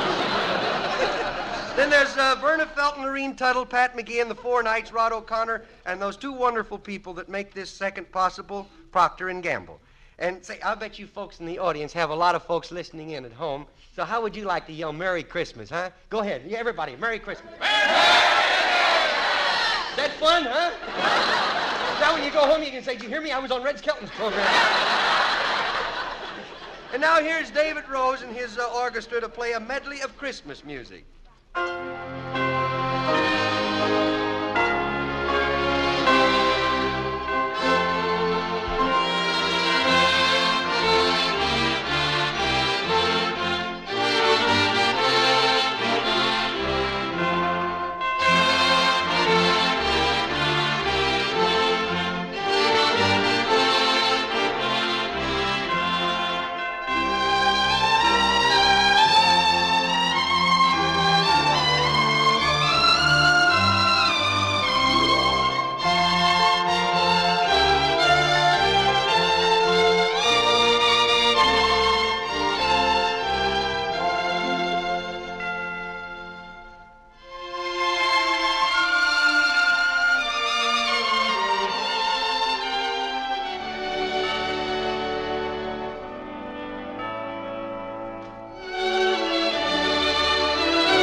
A page from the mean little kid's diary. Harry Ellers once said, remember the time you took part in a Christmas play at church or school and how frightened you were until you got on the stage? Well, it happens to all of us, even Junior, the mean little kid.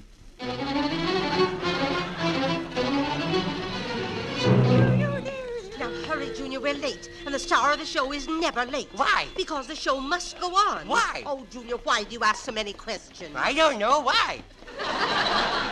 Hey, why does I have to be in this Christmas play anyhow? Because you were chosen. And once you're chosen by public demand, you're chosen.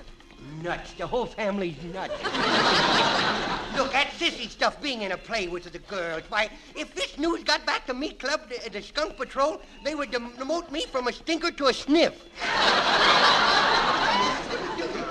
Don't you realize, dear, your appearance in the play tonight might well start you on a career in the theater? Yeah? Why, you might even have the makings of another Edwin Booth or John Barrymore. I'm an Errol Flynn type, and you know that. I'm the original kicker in the shins, I am. Junior, what is there to be afraid of? The audience, the way they sit there and look at you with their big eyes. I know. And the fruit stands around the auditorium have been doing a sellout business all day. There's nothing to fear. After all, you have talent, my lad. Talent. I stink, and you know that. Don't you remember in the Easter play, I was an egg, and boy, was I rotten. No, I'm not going to do it. I won't do it. Get up off the sidewalk. No, I'm going to bang me head. Well, you're just wasting your time, dear. We've been trying to pound something into your head for years. Yeah. You don't love me. You just don't love me. Now, listen, dear. You don't love me. Listen, dear, if you cry, your eyes will be swollen, and then you won't be able to see your presents. Just think, darling, tomorrow we'll open all our Christmas presents. I know what Grandpa got you. He went nuts. This time. You know that big bottle of Chanel number 5 that you wanted? Was the one that you said you'd like to have? Yes. The one that cost $60? Oh, he shouldn't. Don't worry, he didn't. Here we are at the stage door. Okay, look. Oh, everybody all dressed up in the costume. Oh, there's Mummy. Oh, hello, Mother. Hello, dear. I was worried about you. And how's Junior? I'm okay. Put down the chair and whip. He knows it backwards and forwards. Yeah, but I'm so nervous I'll probably come out sideways. Hello, Verna. Oh, hello, Mr. Keys. I do hope your Christmas show is a success. You've worked so hard. Yes, we have. Well, you'd better get Junior into his costume.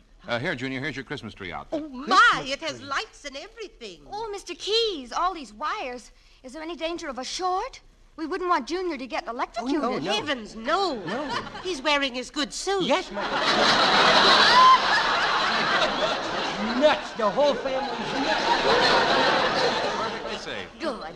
Here, Junior, now put it on. No, I don't want to be a tree. I want to be a widow angel. Oh, you dreamer, you. You couldn't handle a difficult acting job like that. Now, come on. Put on your Christmas tree costume. Okay. Now, your part of the program is next. Yeah. And, Junior, when you get on the stage, remember to speak up good and loud. Yeah, I got it on now. Oh, look, there's a little hole I can peek through. How do I look? Oh, the costume is wonderful, Junior. Go look at yourself in the mirror. Okay. I look more like a widow shrub. Look at me legs. Is that supposed to be the trunk of the tree? The first time I ever saw a knock-kneed trunk, baby. We're ready for Junior, Verna. This way, please. Come on, Junior. Okay. Yeah. Here, step up on this table.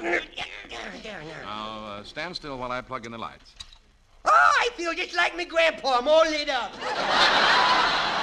Junior, just for that, you're going to get a whipping. Oh, not here, Mother. Save his spanking until we get home. We'll have it with our tree. Nuts, I tell you. The whole family's nuts.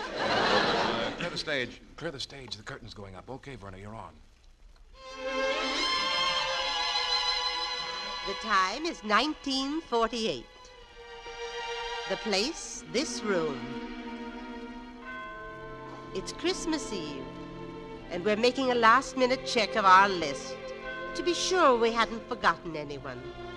We pause for a second and offer a prayer for our neighbors.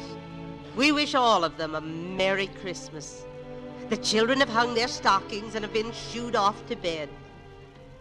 In the stillness of the room stands a young fir tree, the tree of the Christ child.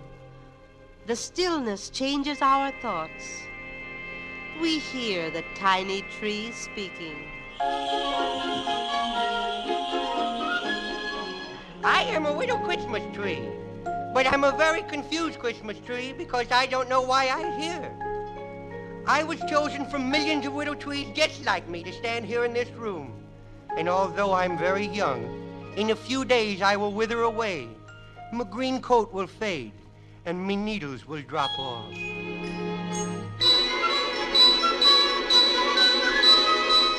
Why am I standing here all decorated? What good are decorations if your deed is not remembered? They hang decoration on heroes, yet heroes like Christmas trees are forgotten, only remembered if needed to serve another purpose. Beneath my branches, gifts are placed. They're wrapped in gay colors and tied in bright ribbons. These are the tokens of friendship, the spirit of Christmas from those who gave from the goodness of their hearts. Shall we stop and hear the receiver speak? Oh, here's another package. Who's it from? It's from your boss. Wonder what it is. Can't be much. You'd think with all his money he'd give out with something worthwhile. Is this why I was brought here? Am I serving me purpose? Is this the true meaning, the spirit of giving and receiving? Don't they know that Christmas is the birthday of the Christ child? Not a holiday for the greedy. Why am I standing here anyway? What is me purpose?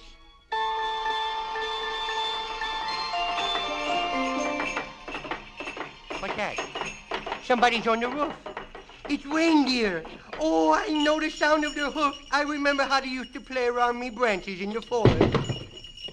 What's that? Somebody coming down the chimney. Who is this? Merry Christmas. Oh. Merry. Well, they're all asleep. Well, I think I'll just rest for a second. Oh, my. What a beautiful Christmas tree. Thank you. Huh? I said thank you. You said I was beautiful, so I said thank you. By golly, old Santa's ears are playing tricks on him. I could have sworn that tree spoke. I did, Santa Claus. Yes, but why in such a sad way? Christmas trees are supposed to be happy. I can't be happy because I can't figure out me purpose for being here. Well, haven't you ever been happy? Oh, yes, back in the forest. Oh, I remember how every spring the same birds who flew south for the winter would return and rebuild their homes that the blizzard had destroyed in my branches, and how the wind would blow through my needles and make me whisper music, and the birds would join in and sing. We were the sounds of the earth, a symphony unwritten. I was happy then because I knew my purpose for being there. But you're making music now. No, I'm not. Sure, doesn't it do you good to know that you're bringing happiness? Happiness? You just wait until tomorrow morning when you hear the laughter of all the little children, and how proud you'll be when they dance about you. I wish I could be here to enjoy it with you. You see, I've never seen nor heard the children after I leave their presents. Well, then why don't you stay around, Santa Claus? Well, for some reason, I've never been invited. Oh. It seems that after folks get what they want, Santa isn't needed until the next year when they need something else. Then why does you keep coming back? Because the children need someone to put the spirit of giving into their little hearts without greed. I come back each year hoping to find men living not by man-made laws, but by the 10 Commandments. So you be happy, little Christmas tree.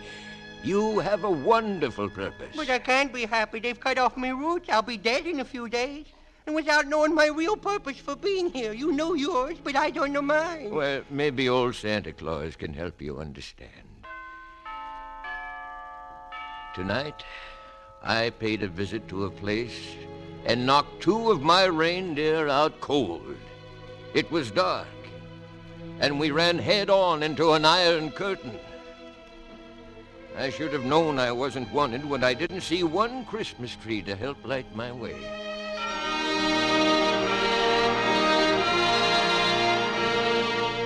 No, there wasn't one child's stocking to be filled. not one church holding services. And it was a great, vast place without spiritual guidance. You mean they don't have churches, Santa Claus? Oh, yes. They have churches, and people are free to attend. But if they do, they can no longer be members of the party. And only members of the party receive ration cards. Oh, yes, there are churches, but they're not used for worship. They're used as museums to belittle the true spirit of giving. Now, do you understand your purpose for being here?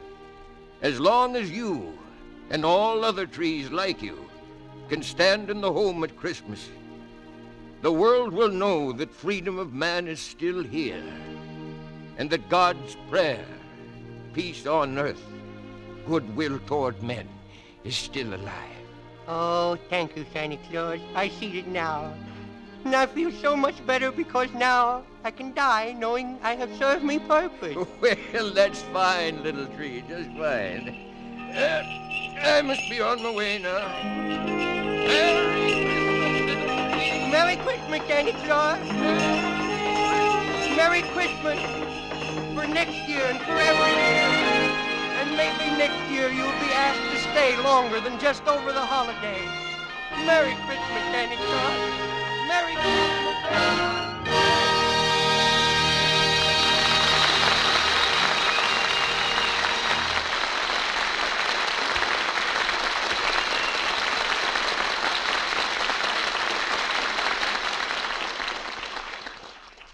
Thanks for being with us tonight, and we hope you liked our program well enough to be with us next week.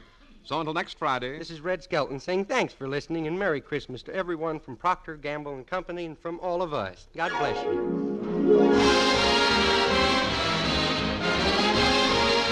Procter & Gamble invites you to join us again with Red Skelton next Friday. And now stay tuned to The Life of Riley, which follows immediately. Red Skelton is heard on this program through the courtesy of Metro-Goldwyn-Mayer.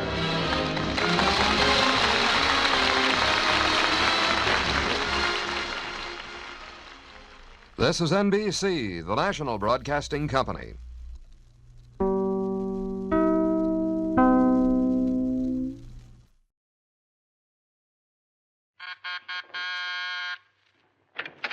Well, hello. Come right in. Oh, George, we've got company.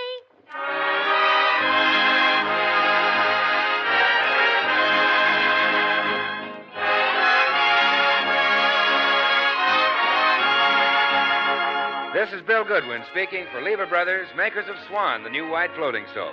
Well, it's Tuesday night again. Time for another pleasant visit with George Burns and Gracie Allen, their guest, Akim Tamiroff, Jimmy Cash, and Paul Whiteman and his music. And now here are the six hits and a miss, singing Santa Claus is Coming to Town.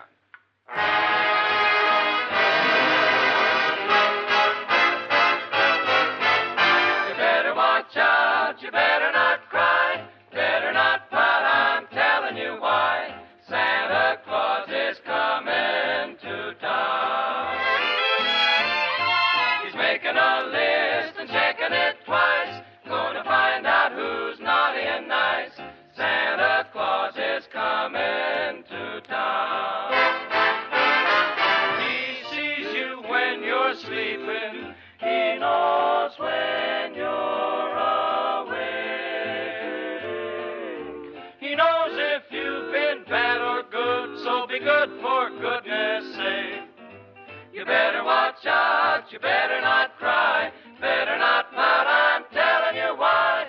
Santa Claus is coming to town.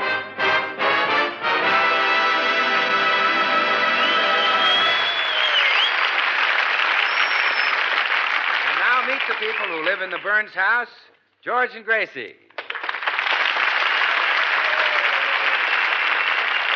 Well, it's only 2 more nights till Christmas, and Gracie has already started to trim her tree. But as she hangs the ornaments, there's a worried look on her face. Her little duck, Herman, hasn't come home yet. Oh, George, I wish you'd go out and hunt for the poor baby. It's way past his dinner time. Oh, calm down, Gracie. Even with the meat shortage, nobody would want that darn duck. But he's never been out this late before, except that time he flew up on the Mortons' clothesline and crawled into the seat of Mr. Morton's union suit. fine place for that kid to fall asleep. We mightn't have found him at all if Mr. Morton hadn't been ticklish. Gracie, will you stop worrying about that silly duck? Come on, let's finish trimming the tree. Oh, all right, dear. Hand me that big silver star and some of those little tinsel... Oh, George, I hear him on the porch. Open the door. Oh. Come to Mama, darling. Why, you're frightened to death. And some of your tail feathers are missing. How did you lose them? You did not lose them. They're here in my hand. Oh, my goodness. Who are you? I am Akim Tamirov.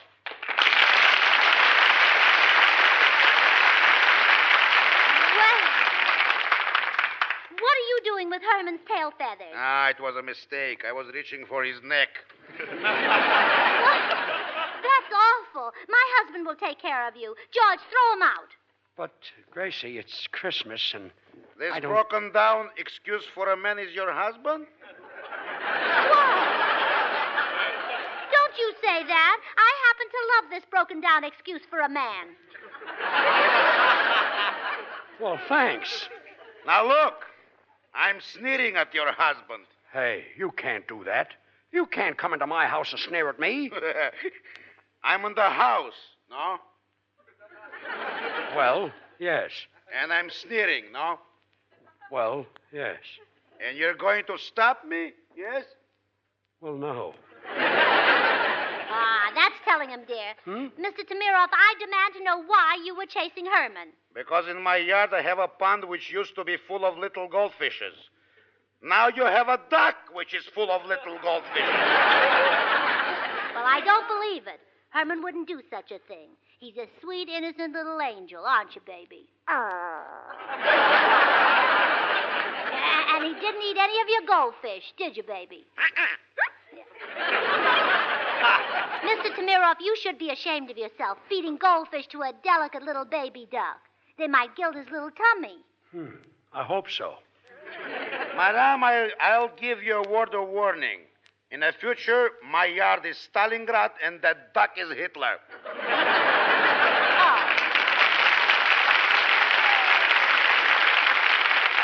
Is that so? It is so. If I ever catch him, we shall see if a duck can swim in sour cream. Oh, yeah? Well, you're just a mean man, and I hope you fall in your goldfish pond and catch cold and drown. Gracie, it's Christmas. Oh, yeah. And Merry Christmas. Oh, fine. Now, just remember, if that bird comes near my house again, я эту паршивую утку схвачу за горло и задушу своими руками. Well, George, what did he say? Well, I don't know. He's a Russian. I suppose that's what a Russian says when he's mad. Oh, no, it isn't. When a Russian's mad, he says, how do you do? Eating the neighbor's goldfish. Why don't we trade that silly duck in for a pound of pork chops? Go on. Please. You finish the tree yourself. I'm going into the den where I won't have to look at that web-footed goldfish bowl. Now, baby, don't mind your daddy. He's this way every year. Just before Christmas, he tries to pick a fight with everyone on his gift list. Here, climb up in Mama's lap, Herman, and I'll tell you a little story. That's a good boy. Now, would you like to hear about Santa Claus? Santa Claus. He's the man who brings toys to all the children. The night before Christmas, Santa Claus comes down the chimney and leaves lots of things in your stocking. This year, Moma'd be happy if he just leaves some stockings. Oh, just think, Herman. Right now, Santa is getting his presents ready to deliver to all the good little boys and girls. Wouldn't it be wonderful if you could see Santa's workshop way up in the North Pole? Oh, the poor baby has fallen asleep. Oh, no wonder. He's had a hard day. Oh, gee, I think I'll take a little nap myself. So nice in front of the fire. When I wake up, I'll tell him more about Santa Claus and the North Pole and the toys and Santa Claus. George!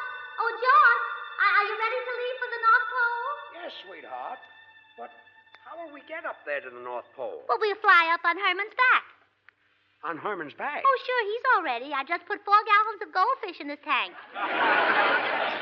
Well, good. I'll call him. Oh, Herman! Herman Burns! Ah, there you are. Is oo Daddy's precious little itty-bitty ducky-wucky Herman? Well, you're a sweet little ducky-wucky, and your daddy loves you. Well, gee, I must be dreaming. Well, come on, Gracie. On the duck's back. All right. Bye, Mon. Well, where am I going to sit? You'll have to sit on his rumble seat. Gee, am I going to get that pot again for Christmas? All right, I'm ready. Okay, Herman, take off. Gee, he can't make it. Oh, no wonder he can't take off. His rudder is dragging. Oh, here we go.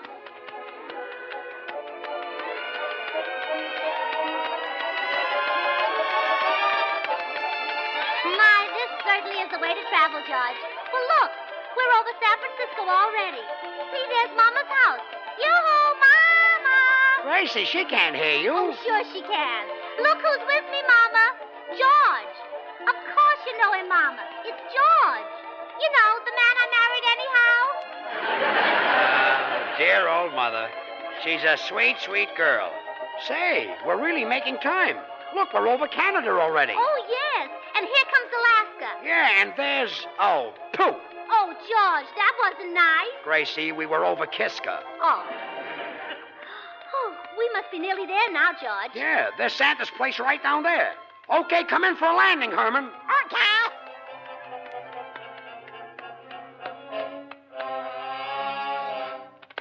Well, that was perfect, Herman. We're right in front of Santa's workshop. Now we'll all go in and see good old Kris Kringle himself, huh? Oh, you love him, Herman. He's so gay and so jolly. Why, Santa Claus. Greetings, little Whitey.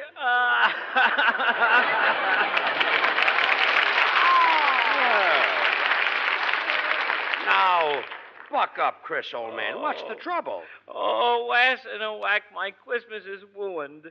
This year it will be a complete flop over. Oh, please don't cry anymore, Santa Claus. The tears are running down on your pretty red suit. And if your suit fades, you'll lose your job in the May Company window.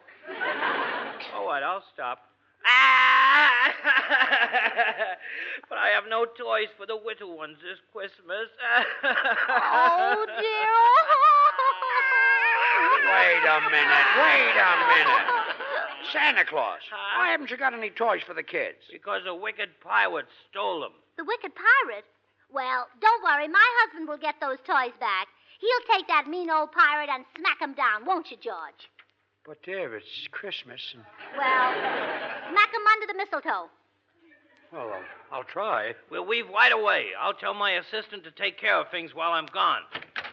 We're going out to look for the wicked pirate. You look after things. Okay, Chris, I sure will. Well, that's Bill Goodwin. Bill, don't you know me?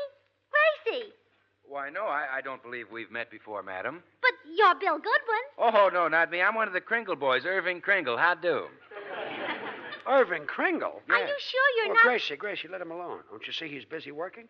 What's all the black stuff you're washing? Oh, that? Oh, that's snow. But it's black. Well, sure it's black. That's the way it comes out of the mine. You see, it's white when we deliver it because I wash every flake. Didn't you know snow is really black? Why, no. Southerner. Well, Bill, how do you wash it? I mean, Irving. Well, sit down at the piano, Santa Claus, and let's tell him about it. All right. Beat it out on the old 88, Santa.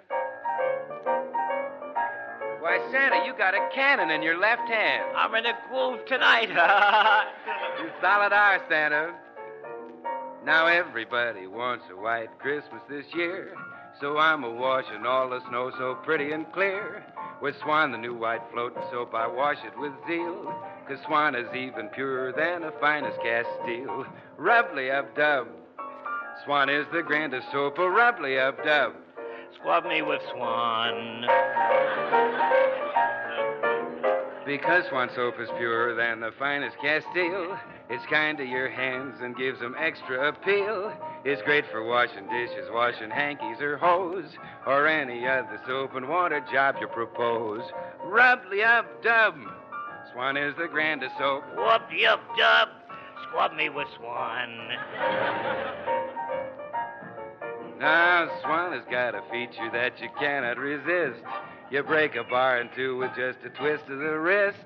Use one half in the bathroom for your shower or tub, the other in the kitchen, and you won't have to scrub. Rub-dub-dub. Swan is the grandest soap. Whoop-dub-dub. Squab me with Swan. Rub-de-up-dub. Swan is the grandest soap.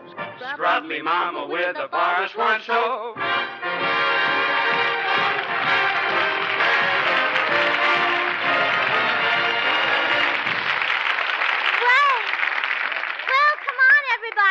We're off to get the toys back from the wicked pirate. Oh, hope we catch him. He's probably planned his escape pretty carefully. Oh, don't worry about that, Santa. You know what I always say? The best planned men are oft-times mice and lay after glee, gang. Yeah, isn't that the truth? Isn't it? Well, I better call my reindeer, and then off we'll go in this way. Hey, transportation, report.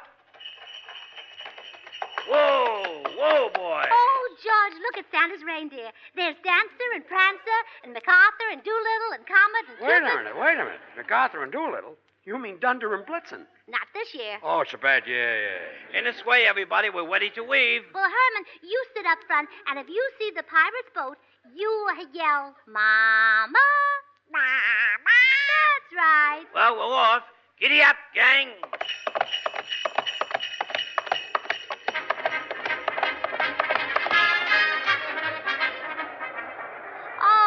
Wonderful.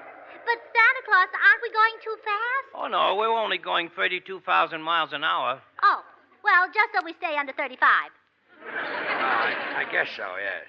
Where? Oh, Herman, that's not a pirate ship, that's a stork. What kind of a stork is that? It's carrying a T-bone steak. Well, of course, George. Today, that's a real bundle from heaven. You know, I kind of knew steak was high, but I didn't think it was up here. Now, Herman, don't say Mama until you see the pirate ship. Okay. So just keep a good watch, and then... Oh, what was that? It's the pirate ship. They're firing rockets at us. Yeah, and we're right over it. Look out! Here comes another one. Oh, they almost got us that time. We say it. They can't frighten us. We'll go down and get them with my machine gun.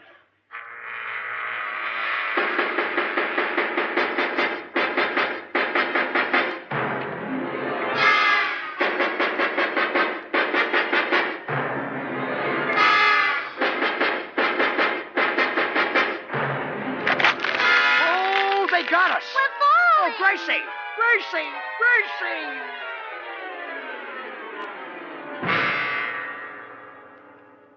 We landed right in the middle of the pirate ship. Come on, you swabs. Up on your feet. Oh, George, look who the wicked pirate is. It's Mr. Tamirov. Yes, better known as Tamirov the Terrible. They call me that because I am. Listen, Tamirov the Terrible. I'm Santa Claus, and I want my toy. such a funny fat man. Hey, Spanish Joe. Sure, then what would you be on after now, Timirov the Terrible, sir? Is that skinny prisoner? Is that skinny prisoner still complaining because his cell is too small? Fasten that he is. Well, take him out and shoot him, and put the fat man in. Oh, please. Ah, a plump little bird. Put him in a cell with the fat man, Spanish Joe. Tonight I will have pressed duck. Gee, you're mean, aren't you? Well, my friend, I do not like to boast, but I'm the meanest, the nastiest, the dirtiest, the most low-down man who ever lived. Oh, you just say that. Oh, no, it's the truth. Never, even in the DeMille picture, was there such a wicked pirate. Oh, what about Captain Kidd? Oh, a cream puff. What about Blackbeard? Who? Shoe salesman. Now, do you know why I stole the toys from Santa Claus? Huh? To sell them? No, I just took them because I'm mean. I hate people. You do? Yeah, I hate everybody. Look. Ouch. Why? You stepped on your own toe. Yeah, I even hate myself. Oh, you're not so mean. In fact, you pirates are a bunch of sissies. What's that? Well, you're all wearing earrings and bloomers. Lady. Lady, you don't appreciate what a mess I am. Walking the plank and cutting off the ears is for junior pirates. When I take prisoners, I tear up their ration books. Pretty mean, eh? Say, what are you going to do with us? Don't forget, it's Christmas. You, my friend, I shall have beaten to a pulp. And then throw your body into the sea for the sharks to finish. But the little lady here is too pretty for such a fate. Oh, flatterer. Now, look, you're not going to Now, quiet, weakling. I think I will have a little fun with you. I will show you how a man kisses. George, don't you let him kiss you. Gracie, he means you. Yes. Now I shall make love to your wife, and you shall have the pleasure of watching. Boy, am I a heel, huh? Yeah. George, are you just going to stand there? Say something to this man. You bet I will. Listen, pirate. Yes? What you're doing is not nice. Oh, that's telling him, dear. Enough of this talk. Come, my little chicken. Put your lips close to mine. Oh, no, I won't. How do I know you wouldn't try to kiss me? Yeah. Sure. You can't be trusted. Maybe we need music to create a romantic mood. Yeah, very well. Your husband shall serenade us with a love song. Me? You heard me. Sing. Oh, sure. Lovely lady, I'm falling madly in love with you. Now, stop it now. Stop it. Stop that. That's romantic? You sound like you're gargling with hot borscht. Well, what you said is not nice. Now, wait. I will cast a magic spell. Now, wait a minute. Hocus pocus abracadabra. There, now sing. Okay. Lovely lady, I'm falling madly in love. Gee, that's wonderful. I sound just like Jimmy Cash. Now, go ahead. Go sing some more. Play, pirates. Lovely lady, I'm falling madly in love with you. It's a feeling beyond concealing. What can I do? Take my heart, it's yours alone to keep forever. Lovely lady, I'm falling madly in love with you. Lovely lady, I'm falling madly in love with you.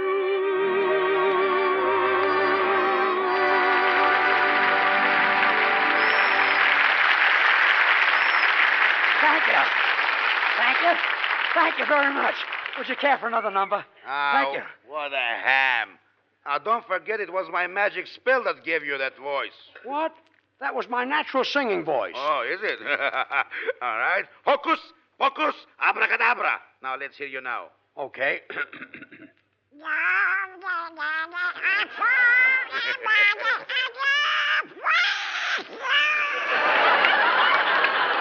Gee, what happened? Oh, George, I'm so happy now you sound like yourself again. Well, are you ready to make love now? Come, my pigeon. Don't you touch that little girl. You're the meanest and lowest skunk I ever met. Yes, Why, you're nothing but a low-down, miserable rat. Yes. Why, even Gracie's sister Bessie wouldn't make love to you. Oh, now, wait a minute, George. That's going too far. Well, I guess it is. I had enough of this. Hey, only the sweet. Yes, boss. Here I is. Now open the hatch and throw this riffraff down the hole. Sure enough, boss. Yak. Down with them!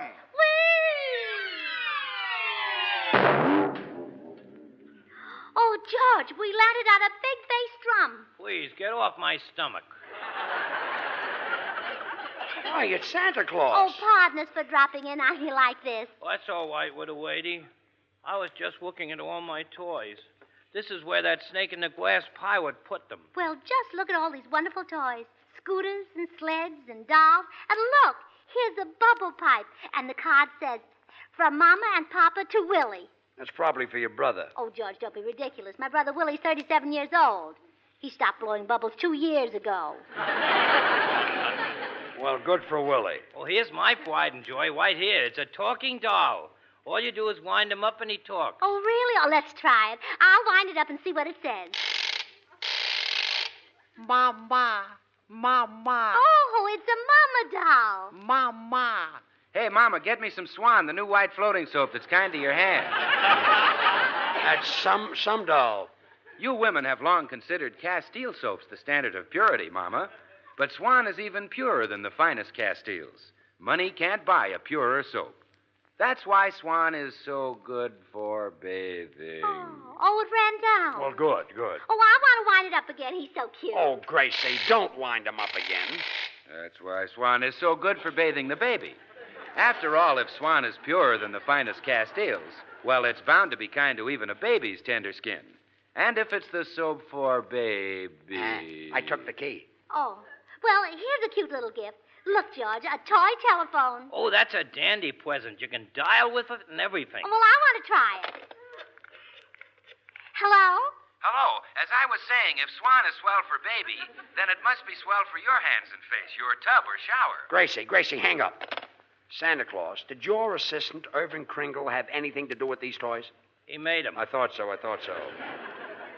Leave them alone, Gracie. Oh, but George, I want to see how this little toy dog works. Well, I guess a dog is safe. Arf! Use arf in the kitchen and arf in the bath. Oh, no. Arf!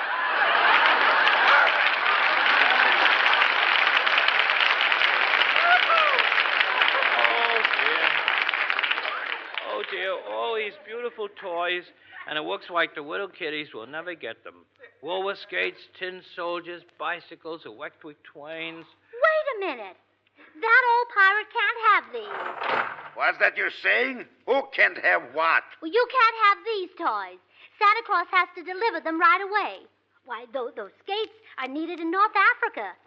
Those scooters go to New Guinea. And those toy trains have to go to Guadalcanal. What's that? Marines play choo-choo? Oh, no. They won't go as skates and scooters and toy trains.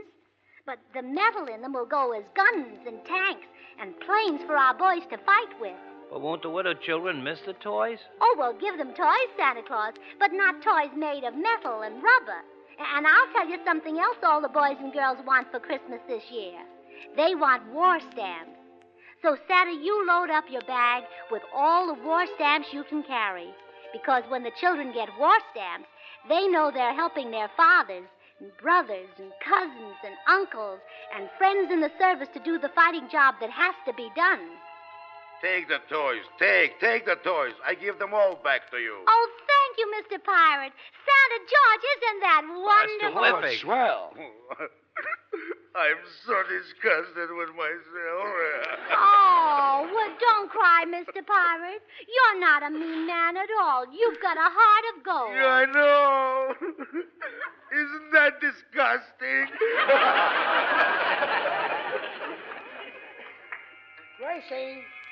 Oh, Gracie. Gracie, wake up. Oh, what? Oh, George, we're home. Well, of course we're home. Oh, well, then I must have been dreaming. You and I were up at the North Pole, and we were captured by a pirate, and this pirate made love to me, and... A pirate? Uh-huh. Who was he, Tyrone Power? No, it was... Say, that's an idea. Good night, George. I'm going back to sleep. Oh, fine.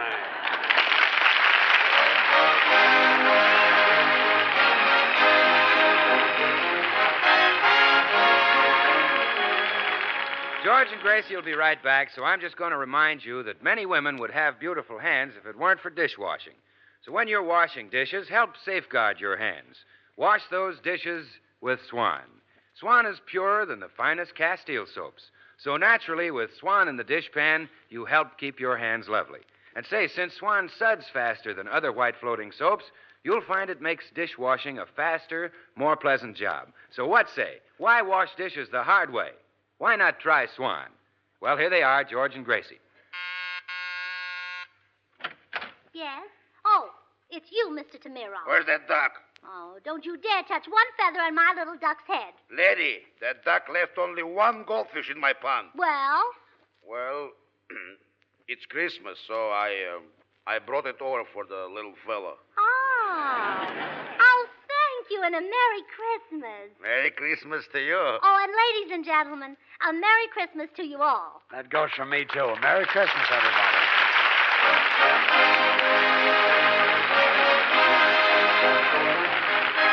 The makers of Swan, the new white floating soap, join George and Gracie in inviting you to tune in again next week, same time, when their special guest will be one of your favorite movie stars, the glamorous Rita Hayworth.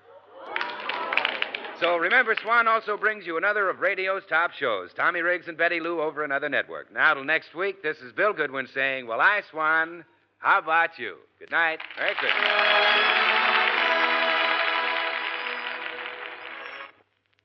Try Spry. You'll find the baking you turn out fluffy and light. Try Spry. You're sure to hear your family shout. What a delight.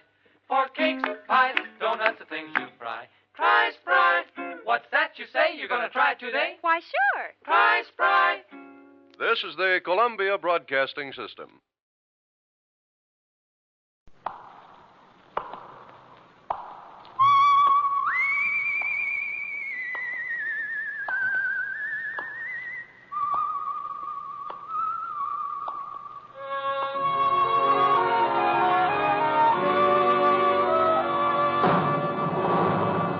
The Adventures of the Saint, starring Vincent Price.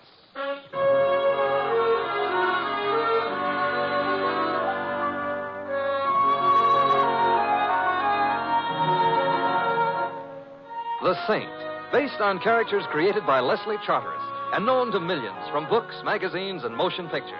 The Robin Hood of modern crime now comes transcribed to radio, starring Hollywood's brilliant and talented actor Vincent Price as the Saint. Come in. Hi, Mr. Temple. Oh, hello, Louie. Where are you? I'm in my room. I'll be ready in a minute. Hey, wait till you see my cap. I gave it a bath for Christmas. Well, congratulations. Yeah. Look, I don't want to rush you, but if you don't hurry, Christmas Eve is going to be already Christmas morning, and what'll all them tots think? Oh, them tots will be singularly fortunate. However, all I have to do now is get my whiskers on. There. How do I look?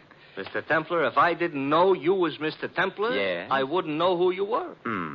Louis, don't I look like Santa Claus? This may come as a surprise to you, Mr. Templar. Santa Claus is fat. Oh. You're not fat. Oh. Well, hand me that cushion from the couch, huh? Okay. Here. Yeah, thank you. Now then. How's that? Now say ho, ho, ho.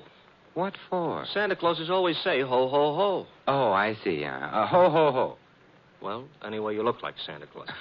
Hey, Mr. Templar, whose idea was this? Mrs. Winterbottom's. Oh, the dame who annoys tots on Christmas Eve. Mrs. Winterbottom is a very well-known philanthropist, and every Christmas Eve she collects hundreds of small children and feeds them. Yeah. Who feeds them the rest of the year? Don't be bitter, Louis. Sorry. At least I ought to give the little tots a laugh. Yeah. And I suppose there is something to be said for Mrs. Winterbottom. Don't say it now. Don't worry. There's something to be said for Santa Claus, too. He does go around filling stockings. Yeah, I know a blonde. Shouldn't say that either, huh? No. Someone at the door. Louis, would you mind? No. It's probably one of them tots. Correction. It's a tot 20 years later. Get in. I'm already in. Back up. I'm backing up. Thanks. Now reach, gents. You know, that gun in her hand looks loaded. Now that you mention Reach. For what? The chandelier. I can't. Why not? No chandelier. Oh, a wise guy, huh? If you're going to shoot me, I insist on knowing your name. Just call me Sally. Sally. And your last name? Never mind that. How would you like to get plugged in the... Breadbasket? Where? Oh, let's pass lightly over that. I wouldn't like to get plugged anywhere. And shut up. All right. Where is it? Right down the hall. Are you trying to be smart? Not especially. So it's going to be like that, huh? Like what? Now, you listen to me, Fats Boylan. Huh? You shut up, too. I didn't say anything. Well, shut up anyway. I'm shutting up. What was I saying? You just finished calling me Fats Boylan. That's right. That's wrong. I'm not Fats Boylan. Ha. Well, it helps keep the conversation Look, going. Fats, are you going to stop stalling and hand over the stuff, or will I have to shoot? Since I am not Fats Boylan, and since I have no stuff to hand over, I'm afraid you'll have to shoot. Mr. Templar, that could be fatal. You keep quiet, punk. Who's a punk? You're a punk. Mr. Templar, am I a punk? Well, Sally is just a little confused this evening, Confused Louis. or not, she shouldn't call me a... Shut up. Oh. You don't have to start bawling. I am not bawling. You were just about to shoot me. Well, I know, but then you'd bleed. Oh, I'm sorry. I can't stand the sight of blood. Why don't you strangle him? Louis, don't be unkind. It seems to be the doorbell again. No, wait. Oh, it's very impolite to keep people waiting. But I must have been followed here. Sally, look, stop illustrating a point with that gun. It might go off. I don't care. But then I'd bleed. But where can I go? I've got to hide. Well, try the kitchen. All right. Well, come on in. It's open house tonight. Well, my old pal, Fats I am not. Boylan. Although I'm beginning to waver. Perhaps I am. Simon, the split personality. Who are you? Well, Joe Hudson. You remember your old pal, Hudson? Hudson. Well, I must admit you look like a hornet, but your lines aren't as nice. Look, if I'm your old pal, why don't I know you? Oh, that's easy. We never met personally. Well, how else can you meet? Ignore that. But if we haven't met personally or otherwise, how can I be your pal? Oh, I was just being friendly. Besides, hey, you got something for me. I have? Great little kidder, ain't you, Fats? Ain't he, pal? Now I feel better. I'm a pal, too. Look, I wish I deserved your delighted choice. Look, but... just leave me have the stuff, and then I'll get... Stuff again. What stuff? Am I going to have trouble with you? The door behind you is open. Why don't you use it, huh? In that way, nobody will have any trouble. I'll use it after. After what? Such like that, huh? Ever see one of these before? I'm afraid I'm going to disappoint you, but the answer is yes, I have. Good. Then you know how it works. It shoots bullets at guys. Guys who get bullet shot at them have a habit of dying. Really? Well, then perhaps you'd better not shoot that gun at me. I won't. So gimme. So I ain't got. Well, that is I. That is, you ain't got. Thanks, Louis. Basic, I ain't a patient man. Hand the stuff over, or I don't have any stuff. Or you get shot. I'd bleed. Who cares? I do. I hoped you might. However... This could be a stall. This could be trouble, so you... You can't shoot him. Why not? It's against the law. I read it in the papers. It's against the law. Yeah, I believe you. Oh, well, so that's okay. Yeah, but I like doing things against the law. Oh, well, you could go to jail. I already been there. Well, for shooting somebody, they'll hang you or something. If somebody told them. Well, I would. You would, huh? I would. So maybe I'd better shoot you first. Well, I wouldn't want to deprive Mr. Templar of the privilege. Well, Fats, it's your last chance. Oh, not that phrase. Also, I still don't know... So it looks like I'm going to break a law. Hey, who did that? You did, you dope. I did not. This here's a plan. But you won't get away with it. Goodbye, Mr. Hudson. Mr. Templar, who made with the artillery? It must have been Sally. She's in the kitchen. She can stay there. She saved our lives, Louis. Yeah, but maybe by now she's found out she likes to shoot guns. Let's hope not. Hello. It was nice of you to frighten Mr. Hudson off. I did? You did. I didn't hit anybody? No. Oh, I'm so glad. Hey, I've got her. She's out cold. Come on, up. Put her on the couch. Yeah. Come on. Up. Mm-hmm. It's a little late, but somebody ought to mention she is not a bad-looking dish. You've mentioned it. Looking for smelling salts in her bag? No. Identification. Here's a driver's license. Her name is Sally Walters. Address 49 Arden Drive. Social Security card. She's the secretary. That's what I need. Take it back. She's coming, too. Better put the bag back. Yeah, but keep the gun, though. There's still some bullets in it. No, we don't want her to know we went through her bag. We're ashamed of ourselves. We're going to pay her a visit. She ain't home. But she will be after she leaves here, and then perhaps we can find out what keeps the home fires burning.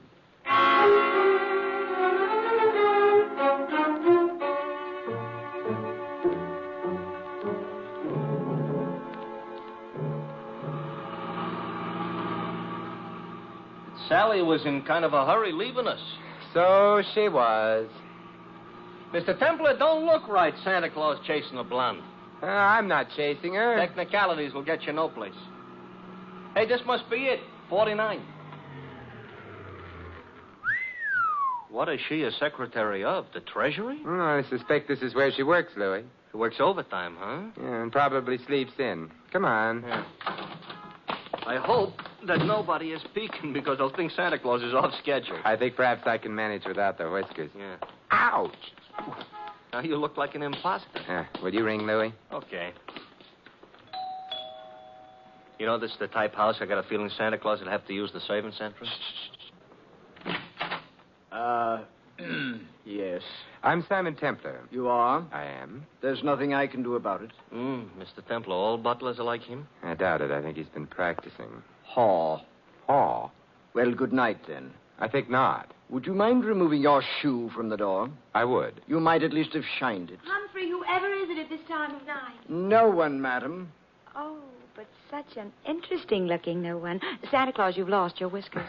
I haven't. They're right here in my pocket. How nice. Actually, my name is Simon Templar. I'm Carla Worth. This is Louis. Hi. Oh, I mean... Hi. Be kind to the peasants type. Did you want to see me? Now that I've seen you, yes.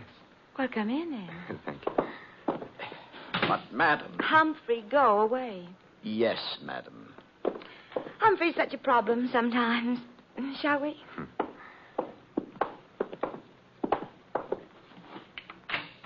Nice? Yeah. Fire in the fireplace, books on the bookshelves, port in that decanter. Yes, would you like some? No, thank you. I just wanted to be sure the accessories were all correct. Someday, maybe I'll find some other wine besides port in the decanter. I dream. Simon, are you the one who found them? It's beginning again. Found what? My jewels, of course. Have they been lost? Simon, they were stolen. You know that, don't you? Should I? I've heard of the saint, Simon. I didn't know he was also a Santa Claus. Oh, it's a fleeting impulse. When were your jewels stolen? This afternoon. You see, Claude, my husband, that is, bought me them for Christmas. Santa Claus. Louis. Sorry. We decided to have the party this afternoon. We thought it'd be nice to have a quiet eve, so we did. The jewels were in quite a large box. There were quite a lot of them. And? Claude had hired a Santa Claus, but before the party was over, Santa Claus had disappeared. So had the jewels. Well, there must have been some precautions. Oh, there were several detectives. But the Santa Claus said he was going out to get some air while the party was on. He never came back. But he didn't have the jewels on him. The box was locked, and it was too large for the detectives not to have noticed. I see. The name of the man hired to play Santa Claus was, of course, Fats Boylan. And who may you be? Claude, this is Simon Templar. And Louis. I know neither of them. Snoops, obviously. Get rid of them. Claude likes to behave as though he were an emperor on occasion. The box wasn't found anywhere in the house? The jewel box, no. The jewels were insured? Naturally. It's none of your affair. I shall speak severely to Humphrey. He should never have let you in. I let them in, darling. So now he's going to speak severely to her. We'll go quietly, except... Mr. Worth, what is Fats Boylan's address? I have no idea. Good night. Good night, Simon, and I'm sorry. So am I. I'll show you out. Thank you. Wow, wow, wow, wow, wow. Pronounced Carla Worth. Yeah. What do we do now, Santa Claus? We get into your nice, clean cab and... Hey, wait a minute, Louis. Now we're going to find out what became of Sally. Simon. Well, good evening, Sally. I overheard. Fat's address is 17 Beale Street. 17 Beale. Yes, I've got to get right back to the house before anybody notices. Goodbye. An awful short visit. But long enough. Now we're going to visit Mr. Boylan? I think so. I hope he ain't so handy with a gun as the rest of these characters. He may be, he may not be. Now I'm all cheered up. But there's one thing I'm sure he isn't. What's that? Fat. Quite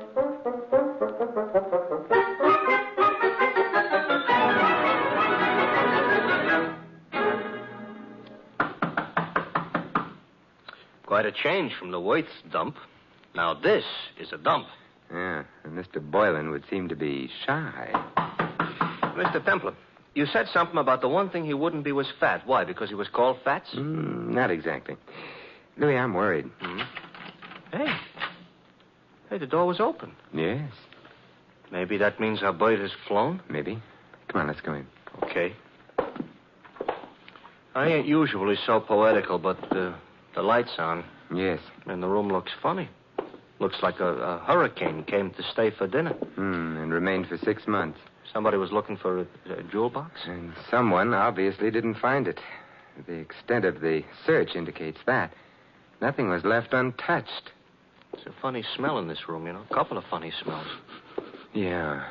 One's perfume and the other... Gunpowder. Huh? Gunpowder. That's why I ain't been looking behind any pieces of furniture. It really wasn't very far to look, Louis. Huh? He's behind the daybed. Fats? Fats, Louis. He ain't doing so good? He's dead. And Louis... Yeah? He wasn't fat.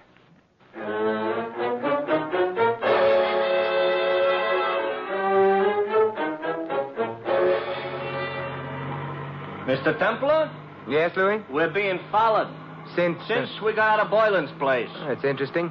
Louis, stop the cab. That'll make it easier for whoever's following us. Exactly what I want. Even on Christmas Eve, this shouldn't happen. Now what? We get out. Don't look behind you. Start walking. This here is a nice, lonely street. Everybody else is home hanging up stockings. I wouldn't mind hanging up stockings myself. Who do you think it is? I think it's our friend Hudson. Oh, I just lost 5 pounds. You mean the guy that was chasing Sally, who was all ready to shoot us until she made the explosion? Neat reminder. Oh, you think he wants our money or our life? Possibly. What kind of an answer is that? In here. Quickly. Yeah. Mr. Temple, this here alley is full of garbage cans. Also dark. You don't have to see garbage cans to know they're around. Hudson? Yes. Good evening, Hudson. What? Don't turn around. I've got a gun on you. Hey, I don't like it. Louis, take Mr. Hudson's gun away from him. Okay. Got it, Mr. Templar. Good. Aim it at him. Hey, now, wait a minute. You can't shoot me with my own gun. Why not? That ain't tactful. What other gun could I shoot you with? Your own. Hey, you mean you ain't got a... Oh, mister, you were a liar. And on Christmas Eve, too. Hudson, who hired you to follow Sally and me? It was my own idea. Louis, Mr. Hudson isn't being friendly. He ain't, huh? He ain't. Therefore... Hey, now, don't lose your heads, fellas. We've lost patience with him, Louis. We have? Shoot him, Louis. He's beginning to bore me. He's beginning to...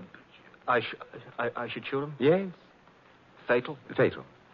Okay. Except I don't know what my wife and 6 kids are going to say. You haven't got a wife and 6 kids. Now, wait a minute, please. Louis, we're being cruel, prolonging Mr. Hudson's agony. Put him out of it. Now, wait a minute. Who hired you? Mrs. Worth. Mrs. Carla Worth. You quite sure? Strike me dead.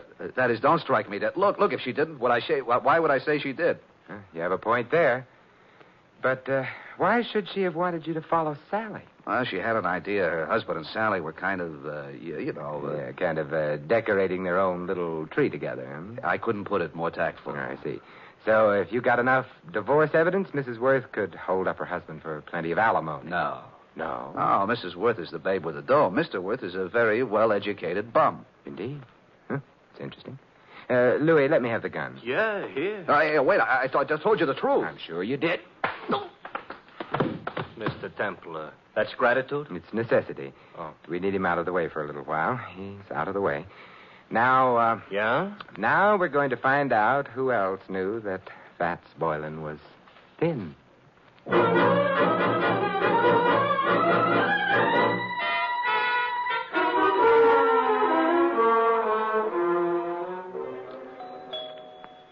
You know, if we visited often enough, I might even get accustomed to this joint. You might also start confusing yourself with Grant. Good evening, Humphrey. I'm sorry the family retired for the night. Well, it is late, I know. I wish to retire myself. Why, Humphrey, you don't look 65. Good night, sir. Aren't you going to ask us in? No. Why, Humphrey, I thought you and I were going to sing Christmas carols together. Let go of me. Shut the door, Louis. Okay. I shall complain. All right, but not now.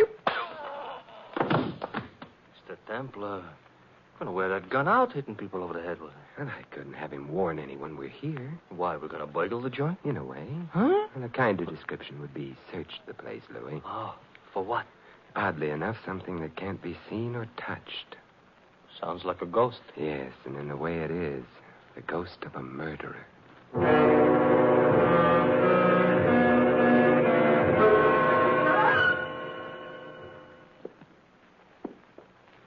It's the night before Christmas, all right, but a creature is stirring.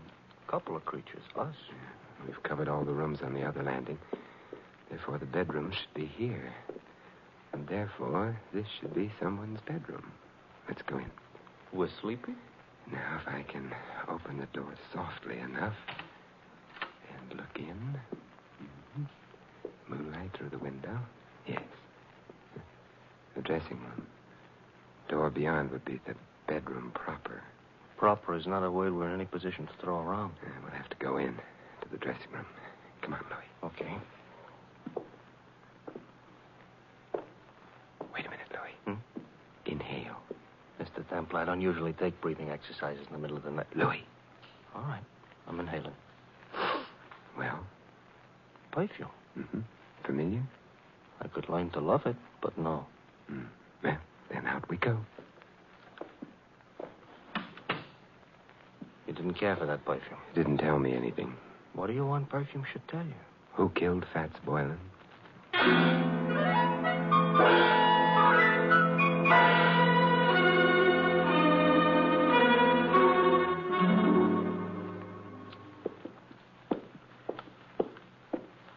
Another bedroom.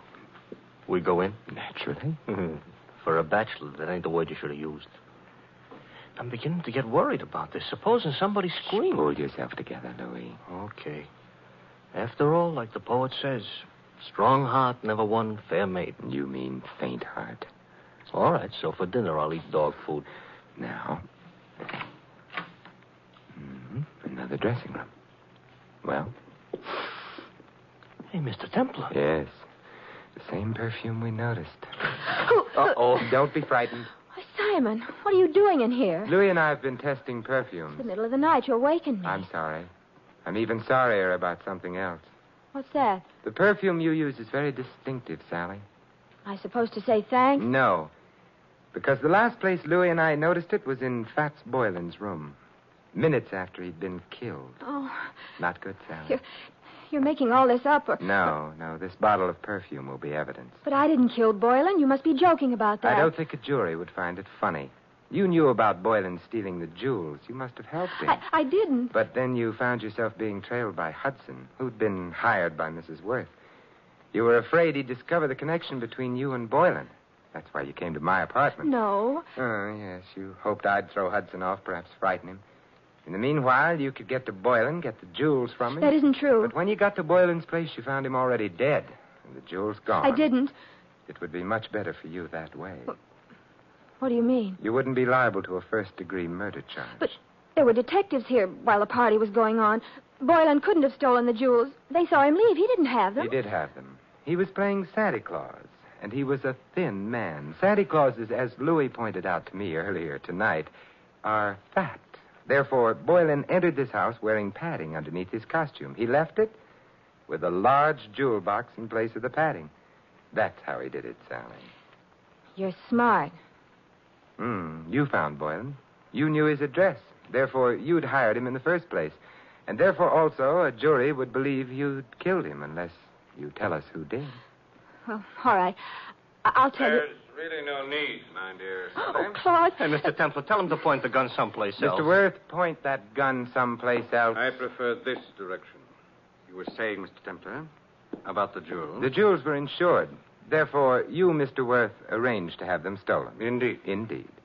In that way, you could retain the jewels, the insurance money as well, and not worry very much whether or not your wife divorced you.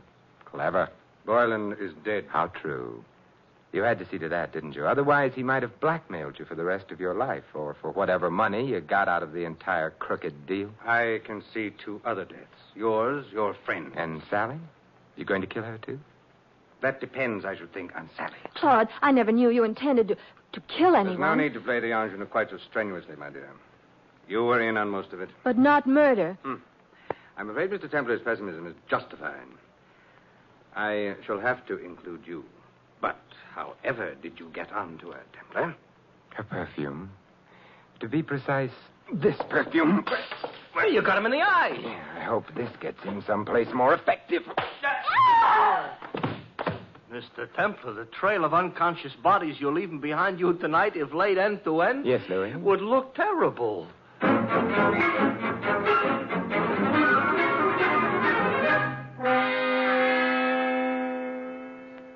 Simon, Yes, Carla? you've been very sweet. Even without your whiskers, you've been sort of a Santa Claus to me. May I? Oh, with pleasure. Well, I never knew Santa Claus could kiss like that. Santa Claus is no saint. Yes? Oh. Hello, Louis. Mr. Templar, you better put on your whiskers. You forgotten all about Mrs. Winterbottom? Mrs. Oh, well, the hour is past midnight. The tots have undoubtedly tottered off to bed by now. Louis, you may tell Mrs. Winterbottom. I know. That the saint ain't no Santa Claus.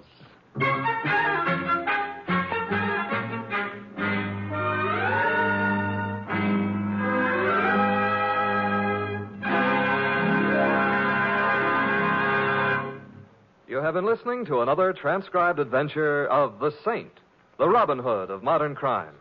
Now, here is our star, Vincent Price. Ladies and gentlemen, all of us who live in the United States are aware of the spiritual values of American life, our factories and machines and luxuries. But there is another side to American life, a side made up of spiritual values. Our country was founded upon faith in God. In the Declaration of Independence, it states that men were endowed by their Creator with certain inalienable rights. Thus, religious faith is part of the very foundation of American democracy, and one of our most precious national heritages is freedom of worship. By exercising this freedom, you and your families can enjoy the spiritual pleasures that come with church or synagogue attendance. Moreover, your religious leaders stand ready to give you their help, whether you need personal or family guidance. And if you suffer the loneliness natural to a newcomer to this country, the churches of your faith will welcome you. We all know that without spiritual values, the other advantages of American life have little meaning. Without faith, the family and the community become unstable. Without faith, the individual denies himself the peace and guidance of religion. The doors of your churches and synagogues are open to you. The freedom to worship as you please is yours. And so America's religious organizations invite you to find yourself through faith and to come to church this week. And may I wish you all a wonderful Christmas, and for the world, peace in all the years to come. This is Vincent Price inviting you to join us again next week at this same time for another exciting adventure of the Saint. Good night.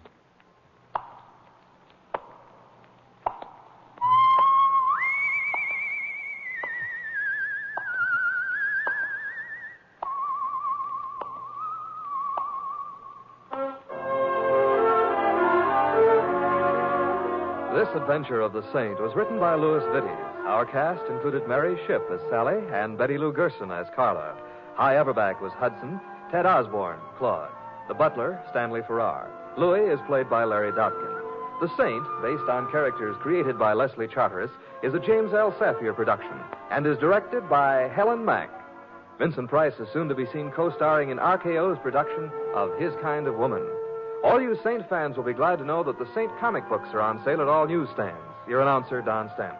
3 chimes mean good times on NBC. For your Christmas Eve listening pleasure, there's another broadcast of NBC's Sunday hour-and-a-half extravaganza, The Big Show. There's a whole Christmas stocking full of stars, including Tallulah, Jimmy Durante, Ed Wynn, Charles Boyer, Robert Merrill, and many more.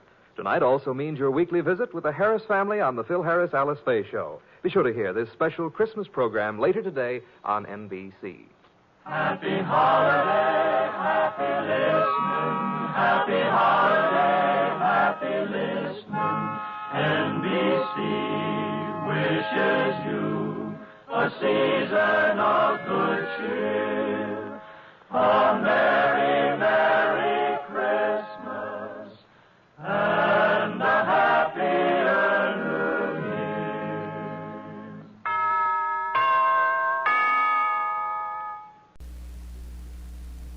The National Broadcasting Company presents transcribed Sir Laurence Olivier as your narrator and in the role of Scrooge in Charles Dickens' immortal story, A Christmas Carol.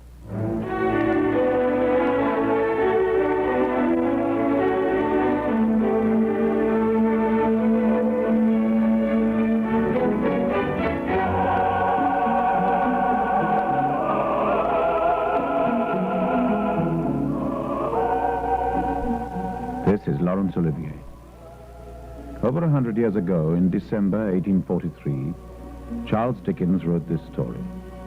Since then, each year, countless millions have listened to or read what has become the world's most famous Christmas tale. The London from which I speak to you today differs in many ways, but in many other ways is much the same as the town Charles Dickens wrote about and loved so well. It still has its rain and fog, its sudden sharp spells of bright, frosty weather, its warm, lovable people, and above all, its spirit. That spirit immortalized forever as a Dickens Christmas. Listen then, in a moment, to his tale, A Christmas Carol.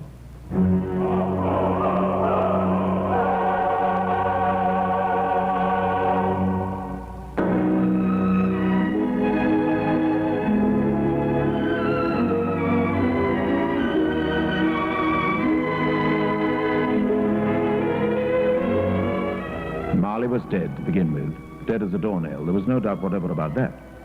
The register of his burial had been signed by Scrooge himself, and his name was good for anything that he chose to put his hand to. Old Marley was as dead as a doornail. But first let me tell you about Scrooge himself. Oh, but he was a tight-fisted hand at the grindstones, he was. A squeezing, wrenching, grasping, scraping, clutching, covetous old sinner. The cold within him froze his old features, nipped his pointed nose, shriveled his cheek, and stiffened his gait. He iced the office of his counting house in the hot days, and he certainly didn't thaw it 1 degree at Christmas. Merry Christmas, Uncle. God save you. Humbug. Christmas a humbug, Uncle? You don't mean that, I'm sure. I do. Merry Christmas. What right have you to be merry? You're poor enough. Don't be angry, Uncle. Tomorrow is Christmas Day. Come and dine with us. I'll see you far enough. Good afternoon. But why not? We've never had any quarrel, to which I've been a party. Good afternoon. Well, you'll be very welcome. Merry Christmas, Uncle. Good afternoon.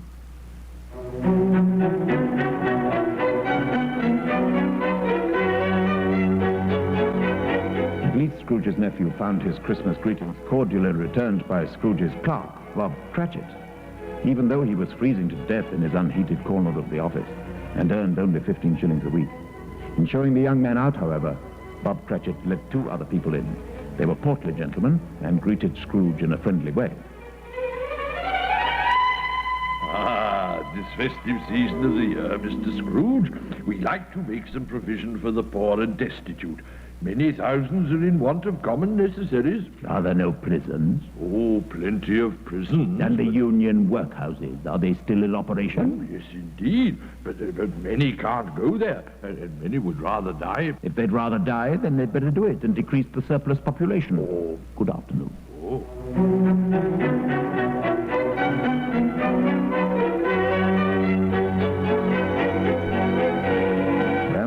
That was the way that Scrooge felt on Christmas Eve.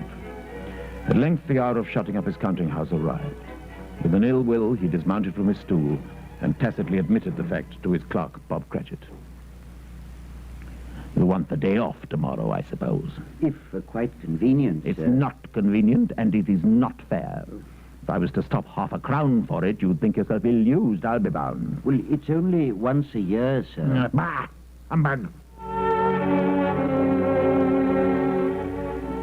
Scrooge went off to his melancholy dinner in his usual melancholy tavern, and having read all the newspapers, went home to his bed.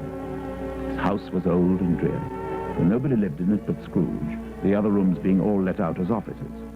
As he opened the door, he suddenly started, for the door knocker seemed to leer at him through the fog, and the face of the knocker had changed to the face of his one-time partner, Jacob Marley. And Jacob Marley had been dead as a doornail for 7 years. Scrooge hurried up to his room and locked the door behind him. Gracious me, what's that? All the bells ringing at this time of night?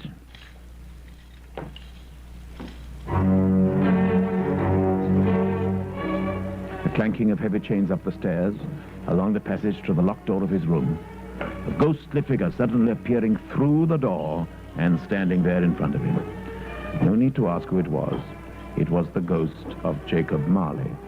Marley in his pigtail, usual waistcoat, tights and boots, clasping a chain about his middle, a chain made up of cash boxes, keys, padlocks, and heavy purses wrought in steel. But a Jacob Marley that was transparent. In life, I was your partner, Jacob Marley. You are fettered. What is that chain you bear? I wear the chain I forged in life.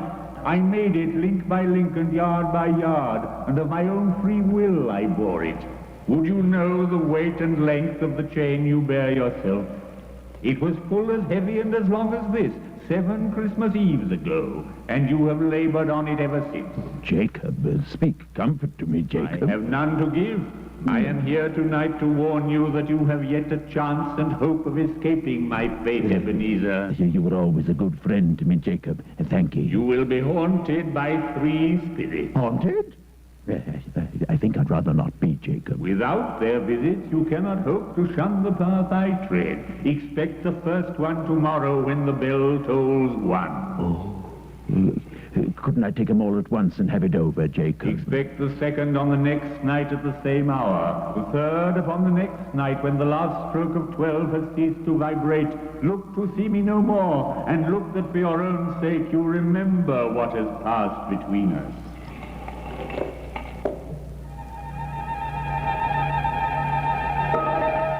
The spectre vanished. In fear and trembling, Scrooge undressed and went to bed. By the time he had fallen asleep, it was past 2 o'clock in the morning. When he woke, it was still pitch dark, but he heard the clock of a neighboring church distinctly striking 12. 12? Midnight? Good heavens above, he'd slept the clock round almost twice. It was tomorrow night already, and when the clock chimed the next hour, the first of the 3 spirits would appear. Scrooge lay there in his bed in the dark and waited, considering that he could no more go to sleep than go to heaven. Suddenly, the curtains of his bed were drawn aside, and Scrooge, starting up in his bed, found himself face to face with the unearthly visitor who drew them back. Are you this spirit, sir, whose coming was foretold to me? I am. Who and what are you? I am the ghost of Christmas past. Rise and come with me. It was a strange figure that led him out into the night, clad in his slippers, dressing gown, and nightcap. A figure like a child, yet not so like a child as like an old man shrunk to the size of a child. It wore a tunic of the purest white and carried a branch of fresh green holly in his hand. But the strangest thing about it was that from the crown of its head there sprung a bright, clear jet of light, which was probably why it used in its duller moments a great extinguisher for a cap, which it carried the rest of the time under its arm. Why, I know this place. I was a boy here, and that house there, it's where I went to school. Strange that you have forgotten it for so long. The school is not quite deserted. A solitary child is still there, neglected by his friends. Is it me? It was you, but listen. Dear brother, I've come to bring you home for Christmas. Home? Yes, home for good and all. Home forever and ever. Father's so much kinder than he used to be that home's like heaven. Last night he said you might come home and send me in a coach to bring you, and we're to have the merriest time in all the world. My little sister, she had a large heart. Poor little sister. She died a woman and had children, I believe. One child. True. He is your nephew.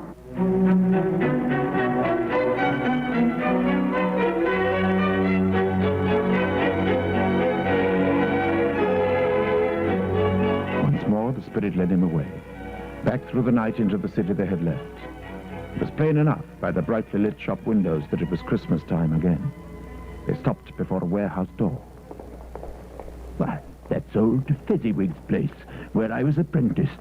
And dear old Fezziwig, bless his heart, alive again. Yo-ho there, Ebenezer. Dick, no more work tonight. It's Christmas Eve, young Ebenezer. Let's have the shutters up before a man can say Jack Robinson. Here-o, clear away, my lads. Here-o, Dick.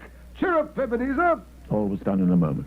Everything moved out of the way, the floor swept and watered, the lamps trimmed, fuel heaped on the fire, and the warehouse turned into as snug and warm a ballroom as you could desire to see on a winter's night.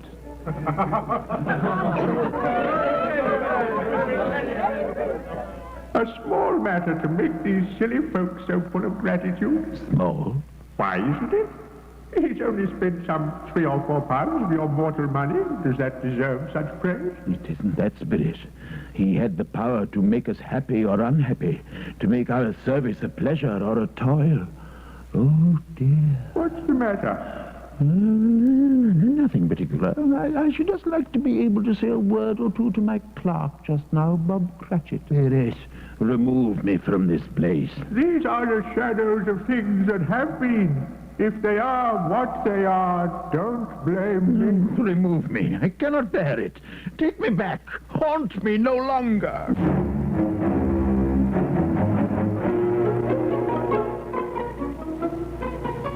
The flame that burned so bright upon the spirit of Christmas past was more than Scrooge could bear. Seizing the large extinguisher that it carried, Scrooge pressed it violently down upon the spirit's head. But though he pressed it down with all his force, he could not hide the light which streamed in an unbroken flood upon the ground. Suddenly he realized that he was back in his own bedroom. He gave the extinguisher a final squeeze, reeled across to his bed, and sank into a heavy sleep.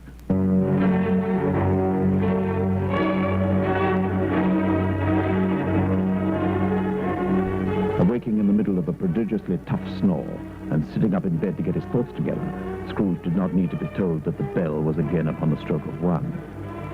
He felt that he was restored to consciousness in the nick of time for the special purpose of holding a conference with the second messenger dispatched to him through Jacob Marley's intervention. But this time he did not wait for the spectre to do it. He drew back the curtains of his bed himself. Being prepared for almost anything, Scrooge was by no means prepared for nothing. He lay there trembling in the dark until he noticed the light which shone beneath the door of his sitting room. He got up softly and shuffled in his slippers towards the chink. Come in, my good fellow. I am the ghost of Christmas presents. Look upon me. Scrooge reverently did so. In easy state upon his couch, there sat a jolly giant, glorious to see, who bore a glowing torch, in shape not unlike Plenty's horn, which shed its light throughout the room. But what a room it had become! The walls hung with mistletoe and holly, a mighty blaze roaring up the chimney, and the floor heaped up with turkeys, geese, great joints of meat, mince pies, plum puddings, barrels of oysters, and seething bowls of punch. Spirit, conduct me where you will. I went forth last night on compulsion, and I learnt a lesson which is working now. Tonight, if you have aught to teach me, let me profit by it. Then touch my robe.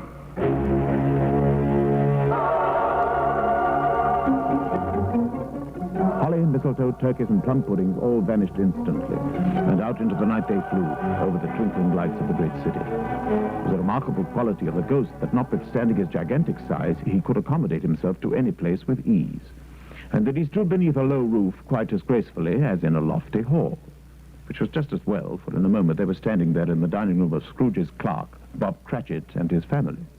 Merry Christmas, all. Merry Christmas. Now then, Belinda, take Tiny Tim and Martha and show them what they're going to eat for dinner. If that doesn't make their mouths water, nothing will. And how did little Tim behave at church, my dear? As good as gold and better. He told me coming home that he hoped the people saw him in church because he was a cripple, and it might be pleasant to them to remember upon Christmas Day who made lame beggars walk and blind men see. The poor little mite. How good he is. Come along, all of you. Dinner's nearly ready, I'll be bound. A Merry Christmas to us all, my dears. God bless us. God bless us, everyone.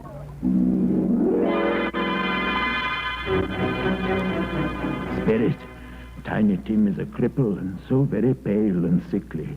Tell me if he will live. I see a vacant seat in the chimney corner and a crutch without an owner carefully preserved. If these shadows remain unaltered by the future, the child will die. No. Oh, no, kind spirit. Say he will be spared. Why should he be? If he dies, it will decrease the surplus population. Now then, one and all, I give you a toast. Mr. Scrooge, the founder of the feast. The founder of the feast, indeed. I wish I had him here. Oh, my dear, the children, and it's Christmas Day. Oh, well, for your sake and the day's, then. Not for his. A Merry Christmas to him.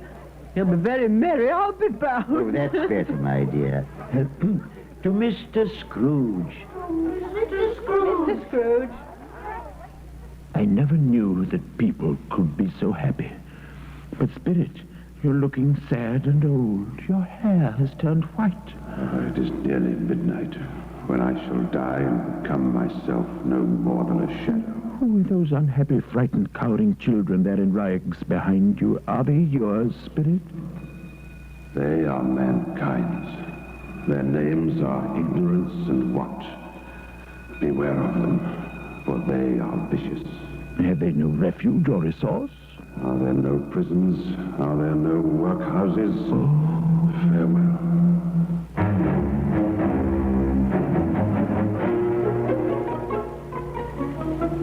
The spirit of Christmas present had vanished. In its place there stood the last of Scrooge's 3 expected visitors, the ghost of Christmas yet to come. It was shrouded in a deep black garment which concealed its face, its form, and left nothing of it visible save one outstretched hand. But unlike the other spirits, this one spoke never a word. Ghost of the future, I fear you more than any other spectre I have seen. But as I know your purpose is to do me good, and as I hope to live to be another man from what I was, lead on. Again the scene had changed, and now Scrooge found himself in the room of death itself. A pale light, rising from the outer air, fell straight upon the bed, and on it, plundered and bereft, unwatched, unwept, uncared for, was the body of a man. A filthy old sheet lay over the face, and the phantom motioned to Scrooge to draw it back. Oh, no, I dare not. This is a fearful place. In leaving it, I shall not leave its lesson, believe me, Spirit. Let me see some tenderness connected with the death. Please, I beg you, Spirit.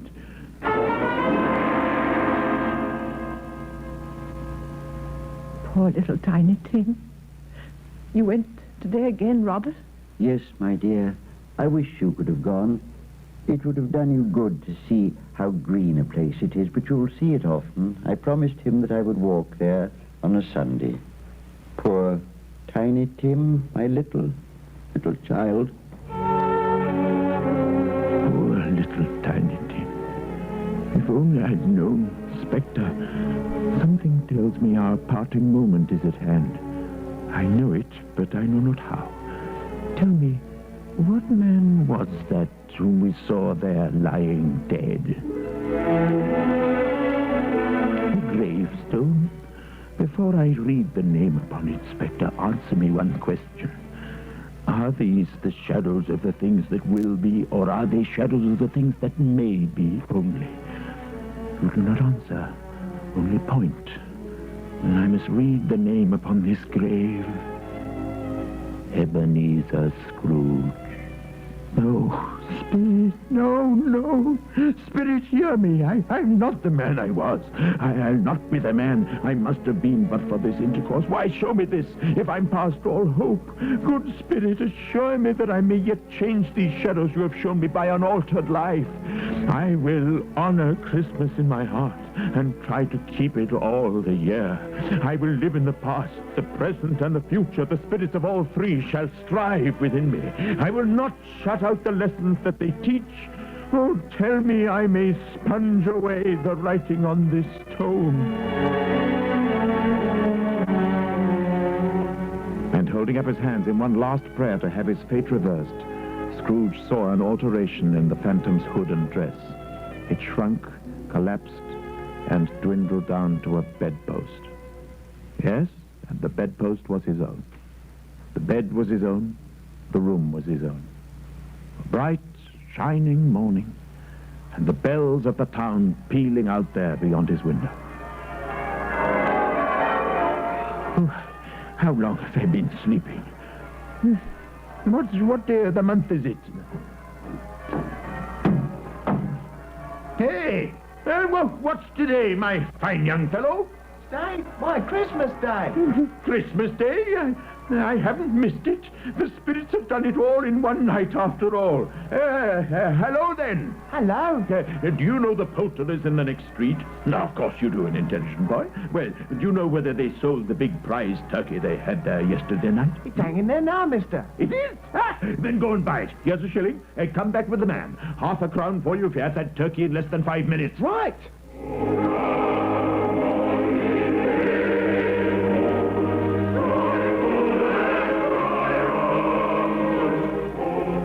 Send it to Bob Cratchit's, and he shan't know who sent it. It's twice the size of Tiny Tim. Too big for the boy to carry it there? Well, let him take a cab. Half a crown for the cabbie and another shilling for the boy and his trouble. What was the name of the man who came round asking for a subscription? Well, I'll soon find out. And £100 for the poor when I do. No. Better make it 100 guineas. Only anonymously. Gracious, look at the time, and I haven't just shaved. I must hurry, or I'll be late for that wonderful dinner with nephew Fred and his wife. I'll be round there in a twinkling, and won't they be surprised when I burst in shouting, "A Merry Christmas, everyone!" And won't Bob Cratchit be surprised tomorrow when I'm waiting for him there at the office and raise his wages on the spot? Oh, goodness, what have I done with my life till now? Was ever such a wonderful time of the year as Christmas?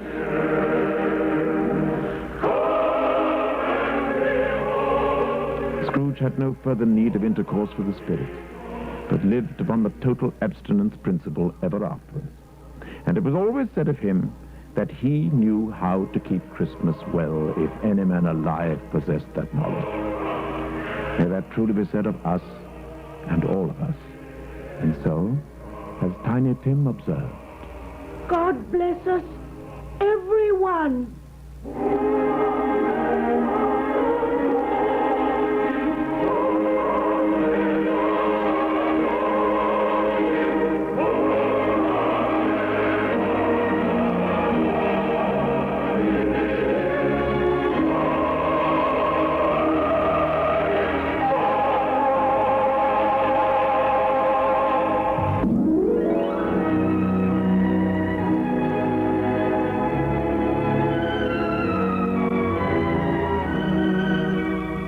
This is Laurence Olivier again, speaking to you from London on Christmas Eve.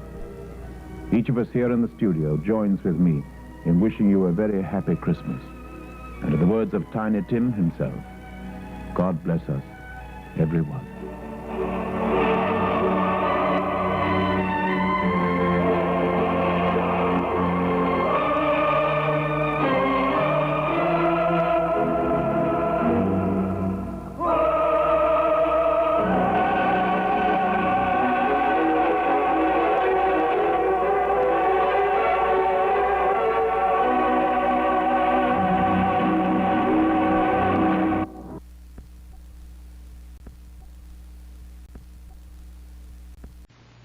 The National Broadcasting Company presents Joel McCrea in Tales of the Texas Rangers. Tonight, transcribed from Hollywood, another authentic reenactment of a case from the files of the Texas Rangers.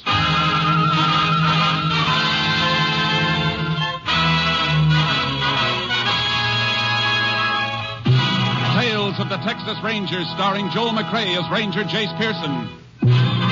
Texas, more than 260,000 square miles, and 50 men who make up the most famous and oldest law enforcement body in North America.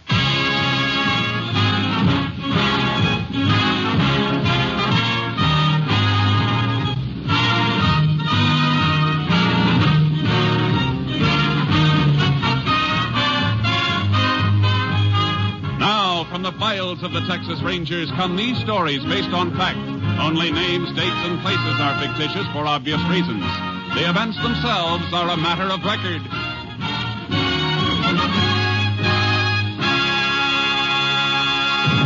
Case for tonight, Christmas present.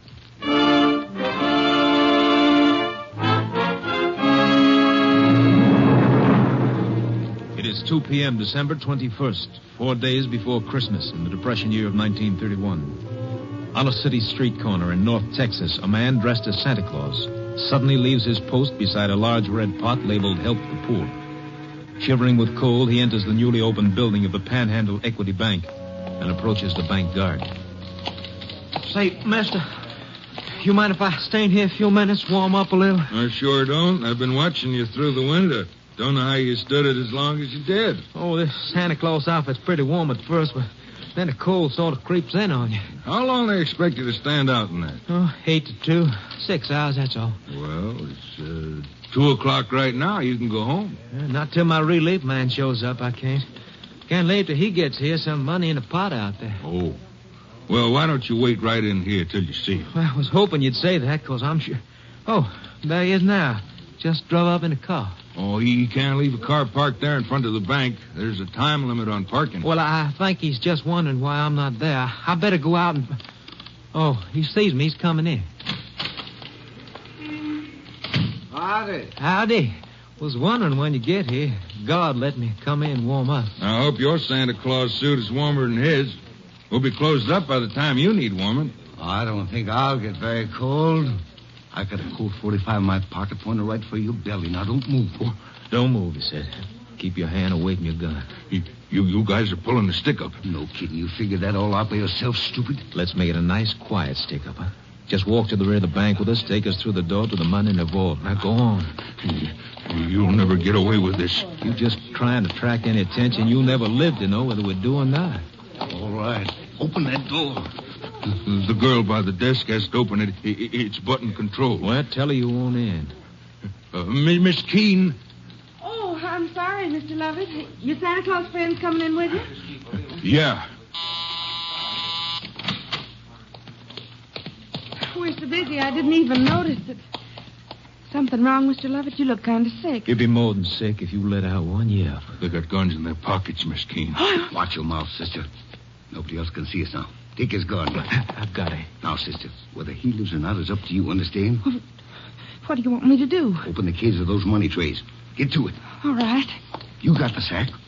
Tell her what to put in it and stuff it into your jacket when you're through. Right. And remember, sis, one yap and this jerk gets it. All right. Go on. Come on, now, stuff it in the sack. What are you going to do when you leave? Come on, faster. What do you mean? We'll give you a chance to get away. I mean, we won't yell or anything until you're gone. Honest. Oh, yeah, that's real nice of you. Maybe you ought to be wearing the Santa Claus suit instead of me. You think I'm going to fall for a... Hurry up, will you? One of the bank executives is heading back here. All right. I'm almost through. As soon as I get it in my... Hey, what are you doing back here, Lovett? Why aren't you out front? These Santa Claus fellas, Mr. Peabody, just wanted to... Well, what's the other one doing in the vault there? Miss Keene, what do... You can answer this question later, when and if he comes to. And congratulations on your self-control. You're liable to get medals for saving your own lives. All right, let's go. I got it. All right, let's leave these people to quiet. Wait. Oh!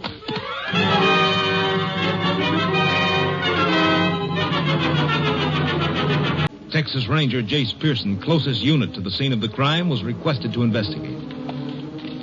The chief of police gave me the general details. I'd like to get your story firsthand. Well, I saw the guard take them through there, Ranger, and I went back to see why he was leaving his post on the bank floor, and that's when I got hit. You have any idea how big they were? No, I don't. I was too excited. I see. What's your name? Leon Peabody. I'm second vice president. How about the girl, Miss Keene, and the guard, Lovett? Both of them were knocked out, too. Miss Keene finally came to, and we sent her home, but they took Lovett to the hospital. He wasn't in good shape. Skull fracture? They don't know. How come you stayed around? That's a nasty bump you've got. I feel it, too. Plenty. Ooh. But I knew the police would need whatever information there is, so I stayed. Yeah, you better sit down. Oh, thanks. You think you could recognize either of the hold-up men? Dressed the way they were? I'm afraid not. It's a cinch they chucked those Santa Claus suits right after they left here. I hope they left a few fingerprints. Both of them were wearing gloves. You get a tally on how much they made off with? We're running a tape on it. We'll know in a couple of minutes. Men who pulled this job worked pretty smoothly. They seem to know the setup behind the partitions there. Have any of your employees ever been in any trouble? Those men weren't employees of the bank. No, I know they weren't. But somebody inside could have supplied them with your new layout. Helped them plan the job. Well, sir, all of our employees have been with us for at least a year, and we haven't taken on any new ones since we moved over here 2 months ago. Mr. Peabody. Oh, yes, Donnelly. Is that the rundown? Yes, sir. 63,800. And we've got serial numbers on some of the larger bills. Good. That'll help if they try to pass any. I'll take a copy of that list. Police can alert the other banks and merchants. We'll get numbers out on the statewide and interstate. We may run down some more serial numbers when we cross-check deposits. That'll be fine. I think you ought to go home now, Mr. Peabody. We can reach you there if you're needed. Oh, thank you. I guess I shouldn't even think about myself, though. I'm a bachelor, but the God love it, he's got a wife and 3 children. Yeah. Pretty rotten Christmas present for them if he doesn't pull through.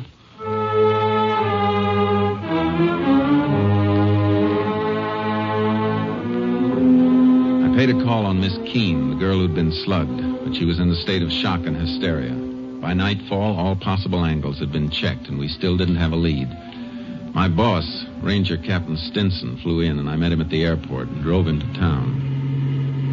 You talked to all the welfare agencies that have Santa Clauses stationed on the streets? Yeah, and every man they have checked out clean. It was a phony setup, Captain. Even though one of the bandits spent the whole day right out in the corner outside the bank. Well, that was smart. Got the bank guard used to seeing him. Yeah. City police are checking to see if they can find out where the suits came from and who got them. Good idea. How's the bank guard doing? Lovett? I checked the hospital. He's still out. No fracture, but they can't bring him around. He may have... KTXA to Unit 10. That's yours, Jason. Yeah. Unit 10. Go ahead, KTXA. City police report stolen car found in alley off Crockett Street between Maple and Lolly. May be car used in Panhandle Equity Bank robbery. Police chief requests your assistance. 10-4. Proceeding there immediately. 10-4. Unit 10, clear.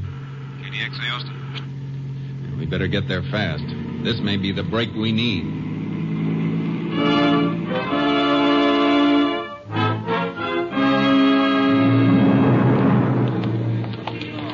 Here it is, Rangers. Abandoned in the alley.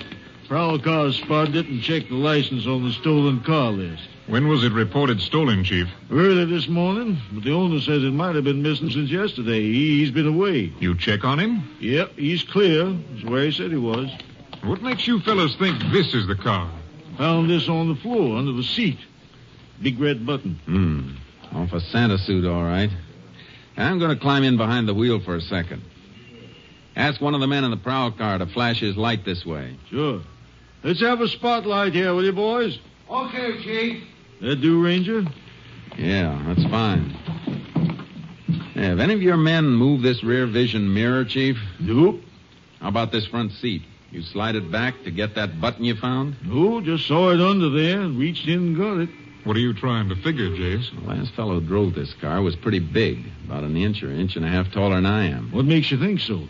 Because the seat's all the way back where it would be for a tall driver. And I have to raise myself a bit to get a clear view through the rear vision mirror. Hey, that's good thinking, Jace. Yeah, but maybe he didn't touch anything. Maybe he left the car just like it was when he stole it. I'll give odds against that. A man who's getting away from a bank stick-up wants to know what's coming behind him.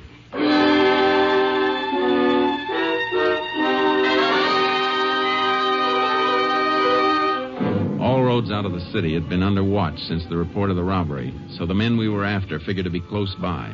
But all we knew was that one of them was about 6'3". In the morning, we made a routine check with police headquarters. Good morning, Rangers. Morning, Chief. Morning, Chief. Your men come across anything? I'm just going to check through this report. Tells us the location of just about every Santa Claus suit in town. All of them belong to organizations, use them for their Christmas parties.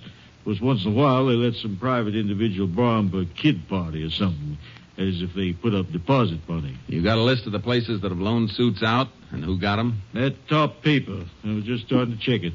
You can look if you like. Thanks. Looks like we might be adding a murder charge to the armed robbery, Captain. The bank guard dead?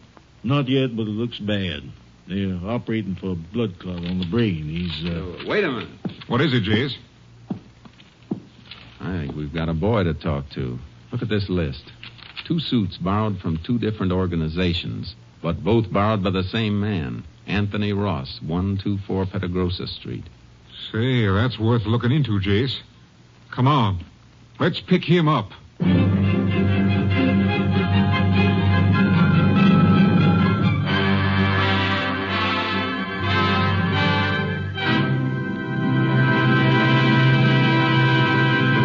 You are listening to Tales of the Texas Rangers, starring Joel McCrea as Ranger Jace Pearson. We continue now with tonight's case, Christmas Present, an authentic story from the files of the Texas Rangers. The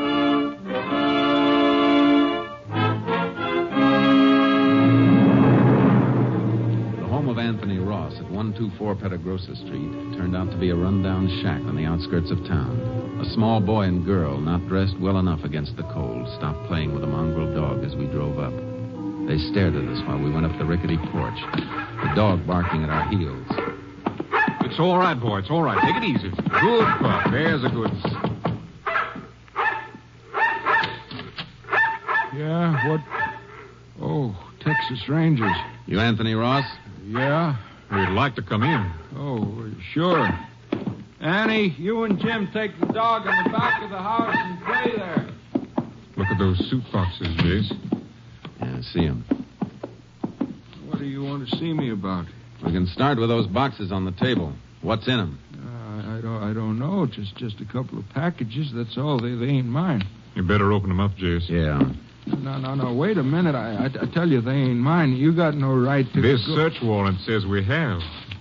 Search warrant? Now, look. Now, those things ain't stolen. They were rented. A couple of Santa suits, all right, Captain. And look, a button missing from the jacket of this one. I don't know what this is all about. Why are you coming... Maybe we can refresh your memory. The guard you slugged at the Panhandle Equity Bank isn't expected to live. What? Who was wearing the other suit, Ross? Who was your partner?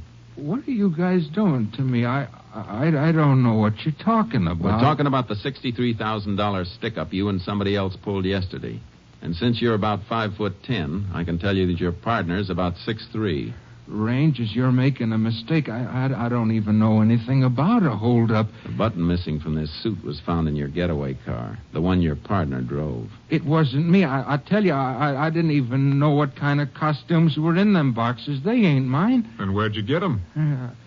I picked them up at a couple of places yesterday morning. You say you picked them up, and you're trying to tell us you don't know what's in the boxes. I picked them up for somebody else. They were rented out in your name. The woman ordered them in my name. What woman? The one who hired me to pick them up. That's a pretty phony story, Ross. Who was this woman you're talking about? What's her name? I don't know. I don't even know. You better come with us, Ross. No. You got to listen to me. Please listen. You got to believe me. I was in town early yesterday morning. She come right up to me on the street. I was pulling my kid's old wagon along, trying to find some junk I might sell. You sure you don't want to think this story over before you go any further? She asked me if I wanted to earn $1 running a couple of errands. I said, sure. A buck could give my kids a meal for a change. She asked me my name and address, and I told her, and then she told me to wait while she went into a booth and made some phone calls. When she come out, she sent me to 2 different clubs, told me there'd be costumes in packages. she had them left in my name to avoid confusion, she said. You didn't think that was funny? Mister, all I could think about was earning that dollar. She gave me money, deposit money for the costumes, and told me to come back and meet her with the stuff on that same corner. Where were you at 2 o'clock yesterday afternoon? I was looking around for a junk again for a couple hours after I delivered the packages, and then I guess at 2 o'clock I was walking back home from town. It's a long walk to here in this weather. Cost of a bus ride will buy a loaf of bread for the kids you saw outside. Is that a crime? What's it to you if I walk my feet off to feed my kids? All right, Ross. That was a nice act. But there's a big hole in it. You say you delivered the Santa Claus suits to a woman you didn't know. But you've still got them. Yeah, I got them. They're going to mean a good Christmas. Yeah, but you're not going to believe what I tell you. The woman came here last night, drove up in a car, woke me up. She said she was leaving town in a hurry. She didn't have time to take the costumes back herself, and if I'd take them back, I could keep the deposits. $15 each. Yeah, but you're not going to believe that, are you? You better get your coat. Will you give me a chance to ask one of the neighbors to watch out for my kids? I'm afraid you'll be gone too long for that. I'm sorry, but we'll have to take him into the juvenile home. Oh. I guess they'll get better care there than I've been able to give. I'll get my coat. Ross, you been doing any painting around here? Painting? This place looked like it ever saw paint. What made you ask that, Jace? I just noticed this inside the leg of this Santa Claus suit. Paint blob. Looks fresh. Well, how come it's inside the leg, not outside? I don't know. That's something we'll have to figure. This is the large size suit. Must have been worn by the big boy we're looking for.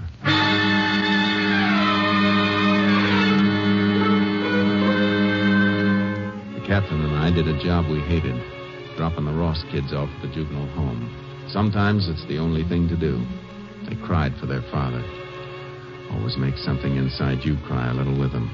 We took Ross to the jail and locked him up. Well, that seems to be it, Rangers. By the time he comes up for trial, he should be ready to name his accomplice. That is, if we don't find him before then. I'd go along with that, Chief, if we'd found any money on him or in the house, even a few dollars. Kids got under your skin, huh, Jason? They got under yours, too, Captain. You know it. Yeah, but we got to remember, that bank guard has kids, too. You got any late reports on him from the hospital? Man stationed there says the operation is over. Don't know how it's going to come out yet, though. You might as well go over there and check with the doctors, Jace. I got to get back to company headquarters. Do me a favor, then. You're heading toward Austin. Take the Santa outfits with you and have them sent on to the lab. Get an analysis of that paint in the trousers. Maybe some traces in the boots, too. Well, how come the boots? Well, they're made to go on over regular shoes. I figured that paint stain on the inside of the pants came from a blob of paint on the shoe of the man who put them on. I see. All right, Jace, you want to know the content of the paint and see if lab can run down the source, is that it? Yeah. You working up to some kind of a lead? Maybe. A few things I'm trying to fit together. Maybe they won't fit. If they do, though, you'll hear from me.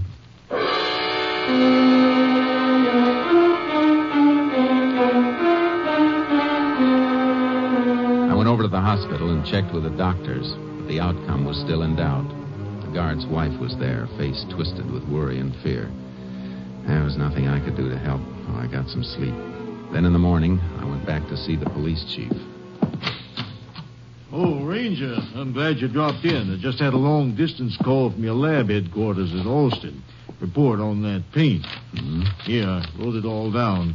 Paint is manufactured right here in town. Brand name is Light Glow. Light Glow, huh? Mm-hmm. Can you get a list of local painting contractors who use it? Well, I reckon just about all of them do. It's good paint, and this wouldn't hardly be Texas if we didn't deal with a local outfit, would it? No, it wouldn't. Thanks a lot. I'll see you later. Where you going? Over to the Panhandle Equity Bank.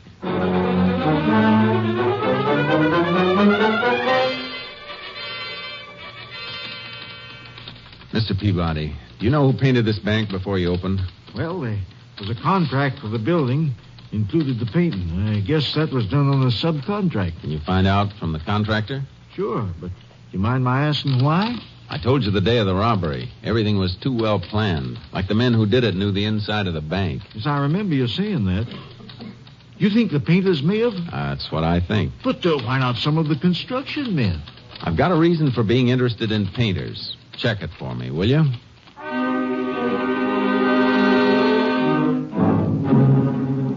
He checked. Contractor gave the name of the painters. 2 men, Eddie West and Martin Poggin. They'd been working the day of the robbery, he said, at a house on the north side of town. I went out to the house to see the owner. Why, yes, Ranger. They worked here all day that day. I remember we heard the report of the robbery on the radio. They were both here all day? Yes. Didn't even go out to eat? Had their lunches with them.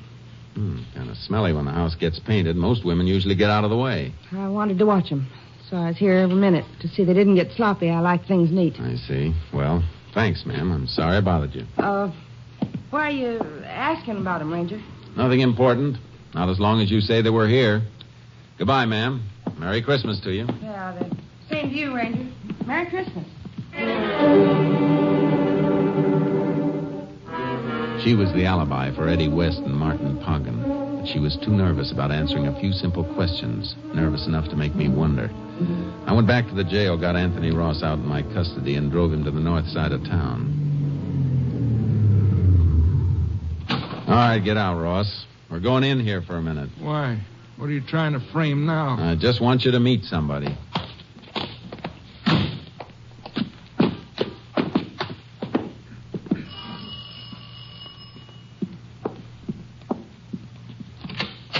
Well, back again, Ranger. I thought we'd... That's her. Ranger, that's the woman... Who is he? Who is this man? You ought to remember me, lady. My kids are in juvenile home on account of you, and I've been in jail. I never saw you before in my whole life. Tell him the truth. Tell him before I... Hold it, Ross. Take him away from here. Go away, both of you. Ranger, I got those costumes for her. For her! You're a liar, a liar! That word fits somebody all right. Can I come in and have a look around, ma'am? What for? What do you want? I want to check over the painting job to see if it's just new painting or if there's some new plaster under it someplace. You can't come in. You have no right. The boys you're alibying for must have come back here after they cracked the bank. Because you must have picked them up in your car after they ditched the one they're using. I don't know what you're talking about. They wouldn't carry the money on them. Did they cover it up here, safe under fresh plaster and paint until it cools off? No. I can call for a search warrant and wait till the crew comes and tears this place apart. It'll go better for you if you don't try to cover it. The money isn't here. Well, come on. Where is it? It's here, all right. In that wall. Behind the picture. Come on, Ross. Now, which one's your boyfriend? Poggin or West? Eddie West. He said we'd get married. Go to Europe next year. You'll all go someplace next year, but it won't be Europe. West about 6'3"? Yes. How did you know? I got an early Christmas present. Somebody sent me a crystal ball.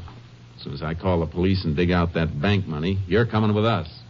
Ranger, I'm clear now, ain't I? Looks that way, Ross, but you'll have to go back to jail for a while and be checked out by the local police. That won't take any longer than it'll take me to pick up Eddie West and Martin Poggin.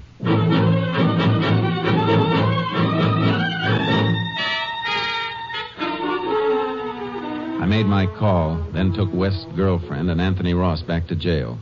Poggin and West were playing it smart, working right up to Christmas Eve like a couple of house painters would be doing. I found out where they were working, the loft of a warehouse. Local police covered the building while I went in.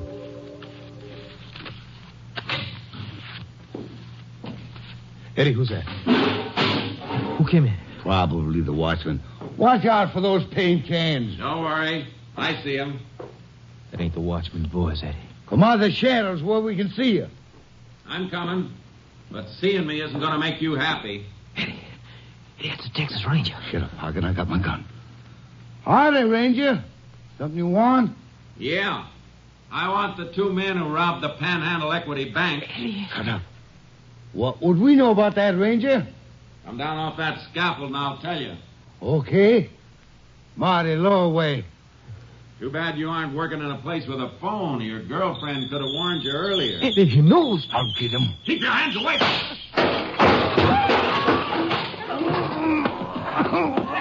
I'm hurt. I'm bleeding. I just nicked you when you tried to dig for that gun in your pocket. You're not hurt. We didn't do nothing, Ranger. Somebody should have told you that the real Santa Claus gives. He doesn't take. Get up and try this present I've got for you. A pair of handcuffs.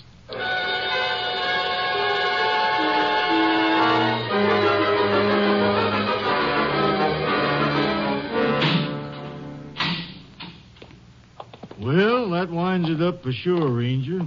Didn't turn out too bad either. Just heard from the hospital. Guard passed the crisis. He's going to be all right. You couldn't have better news, Chief. Just in time, too. It's getting dark. Christmas Eve. You let Anthony Ross go? Mm-hmm. About 10 minutes ago.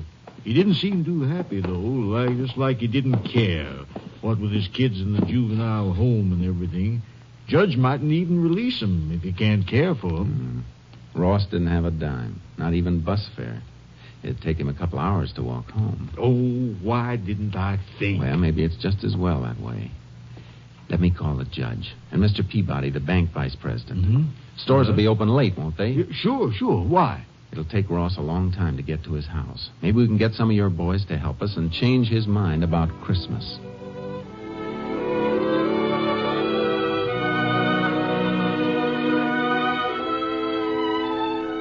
There's Ross. You hear him coming up the walk now? Mm-hmm. Coming slow. His tail is dragging. Yeah. Not that I blame him. Are the kids asleep? Yeah. All bundled up in them new blankets. Shh.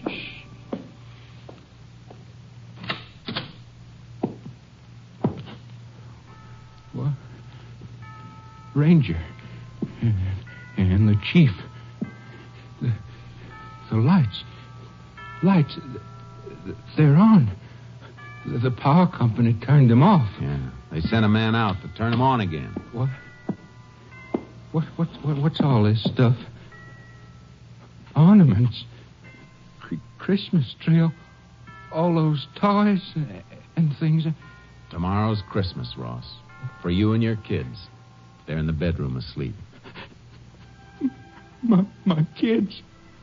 You brought my kids back to me. Yes, and there's plenty of grub in the kitchen. And you've got a job. Starting next week at the Panhandle Equity Bank. Just go in and see Mr. Peabody after the holiday. Meanwhile, he sent you a little cash in this envelope. Sort of a Christmas bonus, just like the rest of the employees get. Well, we have to be going. Merry Christmas. Yep. Merry Christmas, Ross. Merry Christmas, fellas. Merry Christmas. And God bless you. Thanks.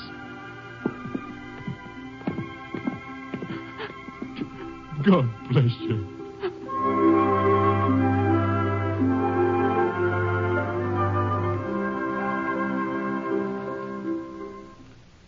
On behalf of all of us on Tales of the Texas Rangers, this is Joel McCrae wishing you a very Merry Christmas. Next week, Joel McCrae in another authentic reenactment of a case from the files of the Texas Rangers.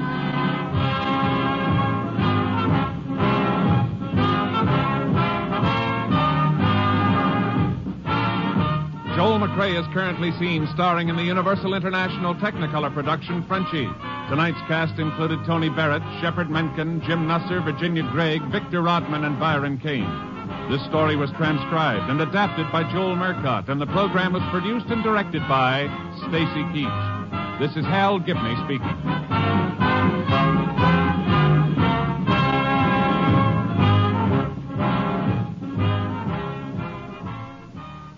Three chimes mean good times on NBC. Monday means music on NBC, and for your Christmas night listening pleasure tomorrow, the Voice of Firestone presents soprano Eleanor Stieber in a thrilling selection of Christmas melodies.